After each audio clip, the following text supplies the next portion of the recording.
എല്ലാവർക്കും ലൈവിലേക്ക് സ്വാഗതം. ഇന്ന് നമ്മളുടെ വിഷയം നട്ടെല്ല് വേദന, തേയ്മാനം അറിയേണ്ടതെല്ലാം എന്നുള്ളതാണ്. ആദ്യമായിട്ട് ഡോക്ടർ ജോളിയോട് ചോദിക്കാനുള്ളത്, ഈ നട്ടെല്ല് പുറം വേദന എന്ന് പറയുന്നത് ഇപ്പം ഏകദേശം ഒരു വലിയൊരു ശതമാനം ആൾക്കാർക്കും വളരെ ചെറുപ്പത്തിൽ തന്നെ ഈ ഒരു 30 വയസ്സ് 35 വയസ്സാകുമ്പോൾ തന്നെ പലരും ഇത് പറയാറുണ്ട്. ഈ സ്പോർട്സിന് താല്പര്യമുള്ളവർ പോലും ഈ പ്രശ്നം പറയാറുണ്ട്. വണ്ണം കൂടിയവരും ഈ പ്രശ്നം പറയാറുണ്ട്, വണ്ണം ഇല്ലാത്തവരും പറയാറുണ്ട്. അങ്ങനെ ഇത് വളരെ വ്യാപകമായിട്ട് കാണുന്ന ഒരു വിഷയമായിട്ടാണ് ഇപ്പം മനസ്സിലാവുന്നത്. എന്തുകൊണ്ടാണ് ഇത് ഇത്ര കോമൺ ആവുന്നത്? നമ്മളുടെ ബ്രെയിനിനെയും നമ്മളുടെ കയ്യും കാലിനെയും എല്ലാം കണക്ട് ചെയ്തുകൊണ്ട്, അതായത് കൈയുടെ ഷോൾഡർ ഗേർഡിൽ എന്ന് പറയും, അതുപോലെ പെൽവിക് ഗേർഡിൽ എന്ന് പറയും കാലിൻ്റെ ഇതിൽ. അപ്പം ഇതിനെല്ലാം കണക്ട് ചെയ്തുകൊണ്ട് പോകുന്നതാണ് നമ്മുടെ നട്ടെല്ല്. അപ്പം നമ്മൾ നട്ടെല്ല് നടുവിൽ കൂടെ പോകുന്ന എല്ല്, അതാണല്ലോ നട്ടെല്ലെന്ന് പറയുന്നത്.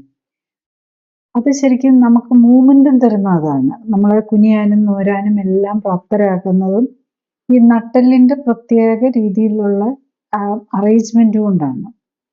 അപ്പോൾ അത് പല പല പീസായിട്ടിരിക്കുന്ന കാരണം, അതിൻ്റെ മൂവ്മെൻറ്റും വരുന്നത് കാരണം, അതിന് വരുന്ന ഈ എല്ലിനെ എല്ലാം പിടിച്ചു നിർത്തിയിരിക്കുന്നത്, എല്ലിന് എല്ലായിട്ട് അതിൻ്റെ ഹെൽത്തും എല്ലാം റിലേറ്റ് ചെയ്യുന്നത് മസിലുമായിട്ട്, മസിലും ഫേഷ്യം. ഈ മസിലും ഫേഷ്യം ഇതിലേക്കുള്ള അറ്റാച്ച്മെൻറ്റും ആണ് ഈ മൂവ്മെൻറ്റ് പോസിബിൾ ആക്കുന്നതും, അതുപോലെ നമ്മളുടെ സ്ട്രെങ്തും എല്ലാം അതിനെ ബേസ് ചെയ്താണ്. അപ്പം അതിന് പ്രോപ്പറായിട്ടുള്ള ന്യൂട്രീഷൻ കിട്ടാതെ വരികയോ, എല്ലിന് വേണ്ടതായിട്ടുള്ള എല്ലിലേക്ക് വേണ്ട സർക്കുലേഷനും എല്ലാം കിട്ടണമെങ്കിൽ അതിന് വേണ്ടത് ഈ മസിൽ ആക്ട് ചെയ്യണം. മസിൽ ആക്ട് ചെയ്താൽ മാത്രം, മസിൽ കൂടെയാണ് നമ്മൾ ശരിക്കും പറഞ്ഞാൽ നമ്മൾ കമ്മ്യൂണിക്കേറ്റ് ചെയ്യുന്ന ശരിക്കും പറഞ്ഞു കഴിഞ്ഞാൽ മസിലിൽ കൂടെയാണ്.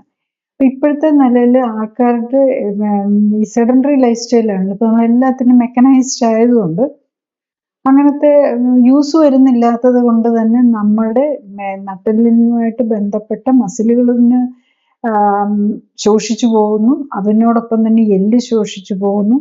ഈ എല്ലിൻ്റെ ഇടയിൽ ഒരു ഡിസ്ക് ഉണ്ട്. ശരിക്കും പറഞ്ഞാൽ അതൊരു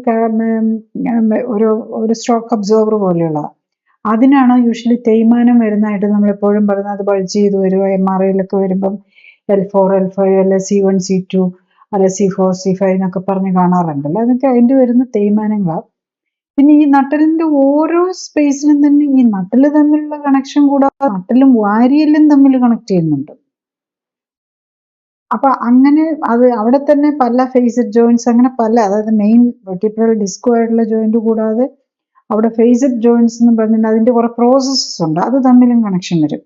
അപ്പൊ അങ്ങനെ കുറെ അധികം ജോയിന്റ്സും വരുന്നുണ്ട്. അപ്പൊ ഈ ജോയിന്റുകൾക്ക് വരുന്ന ഏത് രോഗവും, ഇപ്പൊ മുട്ടിനും കൈക്കും കാലിനും ഒക്കെ ജോയിന്റ് പ്രശ്നങ്ങൾ വരുമല്ലോ, ആർത്രൈറ്റിസ് ഒക്കെ, അതുപോലത്തെ എല്ലാ പ്രശ്നങ്ങളും നട്ടലിനും വരാം. അത് നട്ടെല്ലും വാരിയെല്ലും തമ്മിലും, നട്ടലിൻ്റെ മെയിൻ നട്ടെല്ലും അതിൻ്റെ ഡിസ്കും തമ്മിലും, അല്ലാതെ അതിൻ്റെ പ്രോസസ്സസ് തമ്മിലുള്ള ജോയിന്റ് എല്ലാം കൂടെ കൂടുമ്പോൾ സോ മെനി ജോയിന്റ്സ്. അതിനൊക്കെ എന്ത് വന്നു കഴിഞ്ഞാലും ഇതെല്ലാം നടുവേദനയായിട്ടായിരിക്കും പ്രസന്റ് ചെയ്യുന്നത്. അതുകൊണ്ടാണ് അപ്പൊ ഇപ്പോഴത്തെ ഈ സെഡൻഡറി ലൈഫ് സ്റ്റൈലും ന്യൂട്രീഷണൽ ഇംബാലൻസും എല്ലാം കൊണ്ടാണ് ഇപ്പൊ ഈ നടുവേദന കൂടാനുള്ള കാരണം. ഇപ്പം പലപ്പോഴും ഉള്ള ഇഷ്യൂ എന്താണെന്ന് വെച്ച് കഴിഞ്ഞാൽ, ഈ നട്ടെല്ലിൻ്റെ പുറം വേദന എന്ന് പറഞ്ഞു കഴിഞ്ഞാൽ പലപ്പോഴും ഈ വേദനയ്ക്കുള്ള മരുന്നുകളാണ് എല്ലാവരും കൂടുതൽ ആൾക്കാരും ആശ്രയിക്കുന്നത്. അപ്പം ഈ വേദനയ്ക്കുള്ള മരുന്ന് കഴിക്കുന്നതുകൊണ്ട് അത് ശരിക്കും നമ്മളുടെ പ്രോബ്ലത്തിന് ഒരു പരിഹാരമല്ല എന്നുള്ളതും, അത് നമുക്ക് കൂടുതൽ ബുദ്ധിമുട്ടുണ്ടാക്കും എന്നുള്ളതൊക്കെ കേട്ടിട്ടുണ്ട്. അത് എത്രമാത്രം ശരിയാണ്? നമ്മൾ വേദന എന്ന് പറയുന്നത് എന്താന്ന് നമ്മൾ ആദ്യം മനസ്സിലാക്കണം. ബോഡി നമ്മളോട് പറയുക, അതായത് നമുക്കൊരു പ്രശ്നമുണ്ട് എന്ന് നമ്മളെ അറിയിക്കാനുള്ള നമ്മളുടെ ഏറ്റവും പ്രൊട്ടക്റ്റീവ്, നമ്മളെ ജീവിതം സാധ്യമാക്കുന്ന, അല്ലെ നമ്മൾ ഒരു പ്രോബ്ലം വരാതിരിക്കാനുള്ള ഏറ്റവും വലിയ സപ്പോർട്ടാണ് നമ്മൾ വേദന എന്ന് പറയുന്നത്. അപ്പം നമ്മളൊരു വേദന വരുമ്പം അതിൻ്റെ പ്രോബ്ലം എന്താണെന്ന് കണ്ടുപിടിക്കാനാണ് നമ്മൾ ശരിക്കും ശ്രമിക്കേണ്ടത്. ഡെഫിനറ്റ്ലി വലിയ വേദന വന്നു കഴിഞ്ഞാൽ നമുക്ക് സഹിക്കാൻ പറ്റില്ല. സഹിക്കാൻ പറ്റാതെ വരുമ്പോൾ അതിൻ്റെതായ കുറേ ഹോർമോണൽ ഇംബാലൻസ്, ഹോർമോണൽ പ്രോബ്ലംസ് വരും. ഈ ഹോർമോണൽ പ്രോബ്ലംസിൽ കൂടെ നമുക്ക് അങ്ങനെ മറ്റു പല പ്രശ്നങ്ങളിലേക്കും പോകും. അതുകൊണ്ട് വേദന ഒത്തിരി അസഹ്യമായിട്ടുള്ള വേദന ഉണ്ടെങ്കിൽ ഡെഫിനറ്റ്ലി വേദനയ്ക്കുള്ള മരുന്നെടുക്കാം. ആ സമയത്ത് റെസ്റ്റ് എടുക്കുക. പിന്നെ നമ്മൾ സാധാരണ ബാക്ക് പെയിനൊക്കെ കൊടുക്കുന്ന മസിൽ റിലാക്സൻ്റ് പോലെയുള്ള, അതായത് മസിൽ ഈ എവിടെയെങ്കിലും ഒരു പ്രോബ്ലം വരുമ്പോൾ അവിടുത്തെ മസിൽ ടോട്ടായിട്ടിരുന്ന് അത് പ്രശ്നം ഉണ്ടാക്കും. അപ്പോൾ അതിനൊക്കെ ഉള്ള നമുക്ക് ആകെ ഇങ്ങനത്തെ തരാൻ പറ്റുന്നതെന്ന് പറഞ്ഞു കഴിഞ്ഞാൽ മോഡേൺ മെഡിസിനിലാണ് പെയിൻ കില്ലേഴ്സ് തരാം, അതുപോലെ നീർക്കെട്ട് കുറയ്ക്കാനുള്ള സാധനങ്ങൾ തരാം. പിന്നെ അതാണ് പെയിൻ കില്ലേഴ്സ്, നീർക്കെട്ട്, ആൻറ്റി ഇൻഫ്ലമേറ്ററി, അതായത് ഇൻഫ്ലമേഷൻ കുറയ്ക്കാനുള്ള, ഇൻഫ്ലമേഷൻ്റെ ഒരു ലക്ഷണമാണ് പെയിൻ എന്ന് പറയുന്നത്.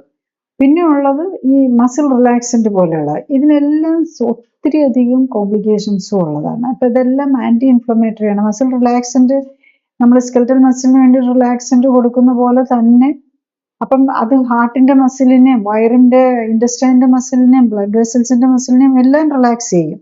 അപ്പോൾ അവിടെ അതിൻ്റെതായ എല്ലാ നമ്മളുടെ ഈ ബോഡി എല്ലാം ഇൻറ്ററാക്ട് ചെയ്തുകൊണ്ടാണ് ഇരിക്കുന്നത്. അപ്പം അതുകൊണ്ട് തന്നെയാണ് ഇപ്പോൾ കോംപ്ലിക്കേഷൻസിലേക്ക് പോകാമെന്നുള്ളത്. അതുകൊണ്ട് നമ്മൾ മരുന്ന് അത്യാവശ്യം ഉപയോഗിക്കുക. അത് കഴിഞ്ഞ് കഴിഞ്ഞാൽ എൻ്റെ പ്രോബ്ലം, ബേസിക് പ്രോബ്ലം എന്താണെന്ന് കണ്ടുപിടിച്ച് അവിടെ കറക്റ്റ് ചെയ്യാനാണ് ഒന്ന് നോക്കേണ്ടത്. ഈ ഇതിൻ്റെ ഈ ബാക്ക് പെയിൻ്റെ പുറം വേദനയുടെ കാര്യം പറയുമ്പോൾ പലപ്പോഴും കേൾക്കുന്നത് ഇങ്ങനെ ഈ ഡിസ്കിൽ നീര് വന്നിട്ടാണ് എന്നൊക്കെയാണ്. ഈ ഡിസ്കിൽ നീര് വന്നിട്ടാണ് ഈ ബുദ്ധിമുട്ടെന്ന് പറയുമ്പോൾ എന്താണ് മനസ്സിലാക്കേണ്ടത്? ഡിസ്കിന് നീര് വന്നിട്ടാണ് എന്ന് പറയുന്നത് ഒരു സിമ്പിളായിട്ട് ഇപ്പം ഒരു രോഗിക്ക് മനസ്സിലാകാവുന്ന ഭാഷയിൽ ഡോക്ടർമാർ പറയുന്നത് അവിടെ നീരാണെന്നൊക്കെ പറയുന്നത്. ആക്ച്വലി മിക്കവാറും ഈ ഡിസ്കിന്റെ പ്രശ്നങ്ങൾ എന്ന് പറഞ്ഞു കഴിഞ്ഞാൽ ഈ ഓരോ വെർട്ടിബ്രൽ ബോഡി എന്ന് പറയും. വെർട്ടിബ്രൽ നമ്മ ഒരു നട്ടലിന്റെ ഒരു പ്രത്യേക ഷേപ്പ് നമ്മൾ അറിയണം. നടുക്കൊരു വലിയൊരു ബോഡി ആയിട്ട് ഒരു മെയിൻ പാർട്ട് ഉണ്ട്. അതിന്റെ പുറത്തുനിന്ന് ട്രാൻസ്വേഴ്സ് പ്രോസസ് ഉണ്ട്, പിന്നെ ഒരു സ്പൈനസ് പ്രോസസ് ഉണ്ട് പുറകിലേക്ക് വരുന്നത്. മൂന്ന് ഇങ്ങനെ ഒരു മുള്ളു പോലെ എന്ന് വേണേൽ പറയാം. അങ്ങനെയാണ് അത് നിൽക്കുന്നത്. അപ്പൊ ആ നട്ടലിന്റെ മെയിൻ വെർട്ടിബ്രൽ ബോഡിയുടെ ഇടയ്ക്ക് ഉള്ള ഇതാണ് ഈ ഡിസ്ക് എന്ന് പറയുന്നത്. ഈ ഡിസ്ക് ഉണ്ടാക്കിയിരിക്കുന്നത് ശരിക്കും പറഞ്ഞു കഴിഞ്ഞാൽ പുറമെ നല്ല കട്ടിയായിട്ടുള്ള ഒരു ഇതും അതിനകത്ത് പൾപ്പാണ്. അതായത് ഈ തേനൊക്കെ അതുപോലെ ഒരു സെമി സോളിഡ് സാധനമാണ് അതിനകത്തിരിക്കുന്നത്. അപ്പൊ ഈ പുറമേ ഉള്ളതിന് പറയുന്ന ആനുലസ് എന്നാണ്. അത് വീക്കായി കഴിയുമ്പോൾ, പുറമേ ഉള്ള കവറിങ് വീക്കായി കഴിയുമ്പോൾ ഇത് പുറത്തേക്ക് ബൾജ് ചെയ്യാൻ തുടങ്ങും. അപ്പൊ അതിനാണ് പറയുന്നത് ഇതിന്റെ നീർക്കെട്ടെന്ന്. ആക്ച്വലി അതിന് വേറൊരു നീർക്കെട്ടല്ല ശരിക്കും പറഞ്ഞാൽ. അത് അവിടെ ബൾജ് ചെയ്ത് പുറത്തോട്ട് വരുമ്പോൾ ഈ പുറത്തേക്ക് വരുന്നത് നമ്മൾ ഓരോ നട്ടലിൻ്റെയും താഴെ കൂടെയാണ്, മുകളിൽ കൂടെ എന്ന് പറയാം, നമ്മൾ ഓരോ നെർവ്സ് ഇറങ്ങി വരുന്നത്. അപ്പൊ ഈ നെർവ് ഇറങ്ങി വരുന്ന തൊള്ളയുടെ അവിടെ ആണ് ഏറ്റവും വീക്ക് ആയിട്ടുള്ള, ബാക്കിലാണ് ഏറ്റവും വീക്ക്നെസ് ഉള്ള ഭാഗം. അവിടുത്തെ ലിഗമെന്റ്സ് ആണ് കുറച്ച് വീക്ക്. അപ്പം അതിലാണ് ഏറ്റവും കൂടുതൽ ഇത് തള്ളി വരാൻ സാധ്യത. അപ്പൊ അത് പോയി നെർവിനെ പ്രസ് ചെയ്യും. അങ്ങനെ വരുമ്പോഴാണ് ഈ വലിയ വേദനയൊക്കെ വരുന്നത്. ഇപ്പൊ ചിലർക്ക് സഹിക്കാൻ മേലാത്ത വേദന വരുമല്ലോ. അങ്ങനെയൊക്കെ സഹിക്കാൻ മേലാത്ത വേദന വന്ന് ഈ ഡിസ്ക് പുറത്തേക്ക് തള്ളിയിരിക്കുമ്പം വേദന കൺട്രോൾ ചെയ്യാൻ പറ്റാതെ വരുമ്പോഴാണ് പലപ്പോഴും ഓപ്പറേഷനൊക്കെ ചെയ്യുന്നത്. ഇപ്പൊ പിന്നെ ഓപ്പറേഷൻ കൂടാതെയും ചില മെഷീനും, പണ്ടൊക്കെ ആണെങ്കിൽ നമ്മൾ വെയിറ്റ് ഇട്ട് കിടക്കുമായിരുന്നു. അങ്ങനെ വരുമ്പോഴാണ് ഈ നമ്മൾ നട്ടലിനെ പിടിച്ച് നകത്തുകയാണ് ചെയ്യുന്നത്. അപ്പൊ ഇങ്ങനെ പ്രസ് ചെയ്തിരിക്കുന്നത് കിടന്നുകൊണ്ട് വെയിറ്റ് ഇട്ട് വലിക്കുന്ന പോലെയാണ് ഇത് വരുന്നത്. അപ്പൊ അങ്ങനെ വരുമ്പോൾ അതിനാ ബൾജ് ചെയ്ത് പുറത്തേക്ക് വന്ന് ശരിക്കും പറഞ്ഞൊരു ഹെർണിയ എന്ന് പറയാം. ഈ നട്ടലിന്റെ ഈ ഡിസ്കിനിൽ ഉണ്ടാകുന്ന ഹെർണിയാണ് ഈ നീർക്കെട്ടെന്നൊക്കെ നമ്മൾ പറയുന്നത്. അപ്പൊ അതിനകത്ത് ഇപ്പൊ നമുക്കറിയാലോ, വയറിലൊരു ഹെർണിയ വന്നു കഴിയുമ്പോൾ ചുമയ്ക്കുമ്പോൾ ഹെർണിയ പുറത്തേക്ക് വരും. അത് കഴിഞ്ഞ് നമ്മൾ ഒന്ന് കിടക്കുകയൊക്കെ ചെയ്യുകയാണെങ്കിൽ പല ഹെർണിയയും പുറത്തേക്ക് പോകും. എന്ന് പറഞ്ഞാൽ നട്ടലിന്റെ ഹെർണിയേഷന്, ഈ ഡിസ്കിന്റെ ഹെർണിയേഷന് നമ്മൾ അകത്തേക്ക് തള്ളിവിടാൻ വേണ്ടി അതിന് പണ്ട് വെയിറ്റ് ഇട്ട് കിടക്കും. ഇപ്പൊ പലതരം മെഷീൻസ് ഉണ്ട്, സ്പെഷ്യൽ ഡിസൈൻഡ്. പ്രത്യേകിച്ച് ഫിസിക്കൽ മെഡിസിൻ ഡോക്ടേഴ്സാണ് അത് യൂസ് ചെയ്യുന്നത്. ഫിസിക്കൽ മെഡിസിൻ സെന്റേഴ്സിൽ MBBS കഴിഞ്ഞ് പിന്നെ MD ഇൻ ഫിസിക്കൽ മെഡിസിൻ കഴിഞ്ഞ് അത്തരം ഡോക്ടേഴ്സാണ് അത്തരം കാര്യങ്ങൾ ചെയ്യുന്നത്. അവർക്കപ്പം ഈ ഓപ്പറേഷൻ ഇല്ലാതെ, ഇപ്പം സാധാരണ ഇത് ഓർത്തോപെഡിക് ഡോക്ടേഴ്സിന്റെ അടുത്ത് പോവുകയാണെങ്കിൽ, അതായത് ഓർത്തോപെഡിഷ്യൻ പോലെയുള്ള ഡോക്ടേഴ്സോ അല്ലെ ന്യൂറോ സർജന്റെ അടുത്ത് ചെന്നുകയാണെങ്കിൽ യൂഷ്വലി ആ ഡിസ്കിനെ എടുത്ത് കളയായിരിക്കും ചെയ്യുന്നത്. പക്ഷേ സ്പെഷ്യൽ ഫിസിക്കൽ മെഡിസിൻ സെന്റേഴ്സ് ആണെങ്കിൽ അവരതിനെ ഒരു പ്രത്യേക മിഷൻ വഴി ഇങ്ങനെ സെപ്പറേറ്റ് ചെയ്തിട്ട് ഇതിനെ ഉള്ളിലേക്ക് പോകാനുള്ള സഹായിക്കും. അപ്പം ആ ഒരു രീതിയിലുള്ള ട്രീറ്റ്മെന്റ് ഉണ്ട്. പക്ഷെ ഇതൊക്കെ ചെയ്തു കഴിഞ്ഞു കഴിഞ്ഞാലും പക്ഷെ അവസാനം നമ്മൾ ചെയ്യേണ്ടത് ഇപ്പോൾ ഫിസിക്കൽ മെഡിസിനിലാണെങ്കിൽ അവർ സ്പെഷ്യൽ ഈ നെർവ് കറണ്ട് വെച്ച് സ്റ്റിമുലേറ്റ് ചെയ്തിട്ട് ആ സ്പെസിഫിക് മസിൽസിനെയും സ്ട്രെങ്തൻ ചെയ്യാൻ നോക്കും. ഇങ്ങനെ ചെയ്തിട്ട് അതുകൂടാതെ കുറച്ച് ഈ രീതിയിലുള്ള കറണ്ട് വെച്ച് സ്റ്റിമുലേറ്റ് ചെയ്ത് അതിൻ്റെ മസിൽസിനെ സ്ട്രെങ്തൻ ചെയ്യുക. പിന്നെ ചില ഡോക്ടേഴ്സ് ഉണ്ട് പ്രോളോതെറാപ്പി എന്ന് പറയും. അതൊരു ഗ്ലൂക്കോസ് പോലെയുള്ള ഇറിറ്റൻസ്, അതായത് വലിയ ടോക്സിക് അല്ലാത്ത ഇറിറ്റൻസ് അവിടെ ഇഞ്ചെക്ട് ചെയ്ത് ആ ലിഗമെന്റ്സിനെ ഫൈബ്രോസ്റ്റ് ആക്കുക. ലിഗമെന്റിനെ ശരിക്കും പറഞ്ഞാൽ സ്ട്രെങ്ത് എന്ന് പറയാൻ പറ്റില്ല, അവിടെ ലൂസ് ആയിട്ടിരിക്കുന്ന അവിടെ കുറച്ചുകൂടി ടൈറ്റൻ ചെയ്യും. അപ്പൊ ഇതും അങ്ങനെ പല രീതിയിലുള്ള ട്രീറ്റ്മെന്റും വരുന്നുണ്ട്. ഇതൊക്കെയാണ് ഇത് വരുന്നത്. പക്ഷെ എന്ത് ചെയ്താലും ഫൈനലി നമ്മൾ എക്സസൈസ് ചെയ്ത് നമ്മളുടെ നട്ടെല്ലിനോട് ബന്ധപ്പെട്ട മസിലുകളെ ആക്ടിവേറ്റ് ചെയ്ത് അതിനെ സ്ട്രെങ്തൻ ചെയ്താൽ മാത്രമേ നട്ടെല്ലാണേലും ഡിസ്ക് ആണേലും ഒക്കെ ഹെൽത്തി ആയിട്ട് വരുത്താൻ പറ്റുള്ളൂ. ഈ സ്പോണ്ടിലോസിസ് എന്നും പറഞ്ഞ് ഉള്ളത് ഇപ്പം വളരെ വ്യാപകമായിട്ട് കേൾക്കുന്നതാണ്. ഏതോ കഴുത്തിൻ്റെ അവിടെയോ അല്ലെങ്കിൽ ബാക്കിലോ അല്ലെങ്കിൽ താഴേക്കായിട്ടോ ഒക്കെ ഈ സ്പോണ്ടിലോസിസ് അത് പറയുന്നത് എല്ലിൻ്റെ തേയ്മാനം കാരണമാണ് ഇത് വരുന്നതെന്നാണ്. ഈ എല്ലിൻ്റെ തേയ്മാനം എന്തുകൊണ്ടാണ് വരുന്നത്? അത് എന്തുകൊണ്ടാണ് ചിലർക്കത് വരുന്നത്? പിന്നെ എന്തുകൊണ്ടാണ് അത് ചില പ്രായങ്ങളിൽ ചില പ്രായത്തിൽ അത് വരുന്നത്? ഈ എല്ലിന്റെ തേയ്മാനം ഇപ്പം ബേസിക്കലി ഇപ്പൊ എൻ്റെ എക്സ്പീരിയൻസ് വെച്ച് പറയുകയാണെങ്കിൽ ഞാൻ ക്ലിനിക്കലി സപ്പോർട്ടഡ് ലൈഫ് സ്റ്റൈൽ കറക്ഷനാണ് ചെയ്യുന്നത്. അപ്പം നമ്മൾ ഈ സർവൈക്കൽ പെയിൻ, സ്പോണ്ടലോസിസും പെയിനും കയ്യിലേക്ക് വേദന അങ്ങനെയുള്ളവരും ഉണ്ട്. അതുപോലെ തന്നെ ഏറ്റവും കൂടുതൽ ഇങ്ങനത്തെ തേയ്മാനം വരുന്നത് ഒന്നെങ്കിൽ കഴുത്തിന്റെ ഭാഗത്ത് cervical area, C4, C5, C6 ആ ഏരിയയൊക്കെയാണ്. പിന്നെ താഴെ ലംബാർ L4, L5 ആ റേഞ്ചിലാണ് ഏറ്റവും കൂടുതൽ മൂവ്മെന്റ് അവിടെയാണ് വരുന്നത്. ഇതൊക്കെ ഡിസ്കിന് വരുന്ന വീക്ക്നെസ് ആണ്. ബേസിക്കലി ഡിസ്കിനെയാണ് അവിടെ എഫക്ട് ചെയ്ത് അത് പുറത്തേക്ക് വരുന്നതാണ്. പിന്നെ പല രീതിയിലുള്ള വരാം. പിന്നെ അതുപോലെ ഈ ഓസ്റ്റിയോഫൈറ്റ്സ് എന്നൊക്കെ പറഞ്ഞ് അബ്നോർമൽ ബോൺ ഗ്രോത്ത് വന്നിട്ടും അങ്ങനെ വരാം. പക്ഷെ ഏതിലാണേലും ഞാൻ കാണുന്നത് എന്താണെന്ന് വെച്ചാൽ ഇതെല്ലാം നമ്മളുടെ ഫുഡ് അല്ലെങ്കിൽ ജെനറ്റിക്സുമായിട്ട് ബന്ധപ്പെട്ട. ഇപ്പൊ കുടുംബത്തിൽ ആർക്കെങ്കിലും ഉണ്ടെങ്കിൽ അവർക്ക് ഇത്തരം കാര്യങ്ങൾ വരാനുള്ള സാധ്യത കൂടുതലായിരിക്കും. പക്ഷെ കുടുംബത്തിൽ ജെനറ്റിക്സ് ഉണ്ടെന്നും പറഞ്ഞുകൊണ്ട് അത് എക്സ്പ്രസ് ചെയ്യണമെന്നില്ല. നമ്മൾ കറക്റ്റ് ആയിട്ടുള്ള ജീവിതശൈലി ആണെങ്കിൽ, ജീവിതശൈലി കറക്റ്റ് ആണെന്ന് പറഞ്ഞു കഴിഞ്ഞാൽ നമ്മൾ ഓവർ വെയിറ്റ് ആവരുത്. ഓവർ വെയിറ്റ് ഉള്ളവർക്ക് ഇത് വരാൻ കൂടുതൽ സാധ്യത. അണ്ടർ വെയിറ്റും ആവരുത്. അണ്ടർ വെയിറ്റ് ഉള്ളവർക്ക് സാധ്യത കൂടുതൽ. ഈവൻ നോർമൽ വെയിറ്റ് ആണെങ്കിൽ പോലും കൊഴുപ്പ് കൂടുതലുണ്ടെങ്കിൽ അവർക്ക് പ്രശ്നങ്ങളിലേക്ക് വരാം. പിന്നെ അതുപോലെ തന്നെ മറ്റേ ഡയബറ്റീസോ ഹൈപ്പർ ടെൻഷനോ പോലെയുള്ള രോഗങ്ങളുണ്ടെങ്കിലും ഇതെല്ലാം ഇങ്ങനത്തെ രോഗങ്ങളെല്ലാം നമ്മളുടെ രക്തക്കൊള്ളുകളെ ഡാമേജ് ചെയ്യും. ഈ രക്തക്കൊള്ളുകളെ ഡാമേജ് ചെയ്യുന്നത് ഏത് ഭാഗത്താണോ രക്തക്കൊള്ളുകൾക്ക് ഡാമേജ് ആകുന്നത് അവിടെ ആയിരിക്കും രോഗം വരുന്നത്. അപ്പൊ നമ്മളുടെ നട്ടെല്ലിലേക്കുള്ള രക്തോട്ടം വേണമല്ലോ. ആ നട്ടെല്ലിലേക്കുള്ള രക്തോട്ടം കുറഞ്ഞ രക്തക്കൊള്ളുകളുടെ ഡാമേജ് വന്നു കഴിഞ്ഞാൽ നാച്ചുറലി നമുക്ക് അവിടെ അതിൻ്റെതായ ബുദ്ധിമുട്ടുകൾ വരും. അവിടുത്തെ വീക്കായി പോകും, മസിൽ വീക്കാവും, ബോൺ വീക്കാവും. ഈവൻ നമ്മൾ നട്ടെല്ലിനകത്ത് ഉദ്ദേശിക്കുന്നതിലല്ല, നട്ടെല്ലിനകത്ത് ഒത്തിരി ഇതുണ്ട്. ഇമ്മ്യൂണിറ്റി ആയിട്ട് ബന്ധപ്പെട്ട ഈ നട്ടെല്ലിന്റെ മജ്ജയും ഈ ഇമ്മ്യൂൺ സെൽസ് ഉണ്ടാക്കുന്ന സ്ഥലമാണ്. സോ ഇതെല്ലാം കണക്റ്റഡ് ആയിട്ടാണ് കിടക്കുന്നത്. അപ്പൊ അങ്ങനെ വരുമ്പോൾ അവിടെ ഒരു വീക്ക്നെസ് വരുമ്പോൾ നമുക്ക് ഈ പ്രശ്നങ്ങൾ വരും. അതുപോലെ നെർവ്സിനെ സ്റ്റിമുലേറ്റ് ചെയ്ത് കഴിഞ്ഞാൽ അത് കൂടുതൽ പ്രോബ്ലത്തിലേക്ക് പോകും. അപ്പം ഈ ഏറ്റവും കൂടുതൽ മൂവ്മെന്റ് ഉള്ള സർവൈക്കൽ കഴുത്തിന്റെ അവിടെയും കാലിന്റെ അവിടെ, അതായത് പെൽവിക് ഗേർഡിനോട് ചേർന്നുള്ളതും അവിടെയാണ് മൂവ്മെന്റ് വരുന്നത്. ഷോൾഡർ ഗേർഡിനോട് ചേർന്നുള്ള നട്ടെല്ലുകൾക്കാണ് ഏറ്റവും പ്രശ്നങ്ങളിലേക്ക് പോകാനുള്ള സാധ്യത കൂടുതൽ വരുന്നത്. ഇപ്പം നേരത്തെ പറഞ്ഞ പോലെ തന്നെ ഈ ഓട്ടോ ഇമ്മ്യൂൺ ഡിസീസസ് ഉള്ള പലരും ഇപ്പൊ ഈ റുമാറ്റിസോ അല്ലെങ്കിൽ സോറിയാസിസോ അല്ലെങ്കിൽ അതുപോലെയുള്ള പ്രോബ്ലംസ് ഫേസ് ചെയ്യുന്നവർക്ക് ഈ നട്ടെല്ലിന്റെ പ്രശ്നങ്ങൾ കൂടുതലാണെന്ന് കേട്ടിട്ടുണ്ട്. ശരിക്കും ഈ ഓട്ടോ ഇമ്മ്യൂണും ഈ നട്ടെല്ലിന്റെ പ്രോബ്ലവുമായിട്ട് എങ്ങനെയാണ് നമുക്ക് കണക്ട് ചെയ്യാൻ പറ്റുക? നമ്മൾ ഇത് കാണുന്ന അനുസരിച്ച് എന്താന്ന് വെച്ചാൽ ഇതെല്ലാം ഈ നമ്മൾ വാദം എന്ന് പറയുന്നത് ജനറലി കൊളാജൻ വാസ്കുലാർ ഡിസീസ് എന്നാണ് ഇതിനകത്ത് വരുന്നത്. ഈ കൊളാജൻ വാസ്കുലാർ ഡിസീസിൽ കൊളാജൻ എന്ന് പറയുന്നത് നമ്മളുടെ ബേസിക്കലി നമ്മളുടെ ഈ സെല്ലുകളെ എല്ലാം പിടിച്ചു നിർത്തുന്ന, ഒന്നിച്ചു കൂട്ടി നിർത്തുന്ന സിമെന്റിങ് ഭാഗമായിട്ട് വേണേൽ കൊളാജൻ പറയാം.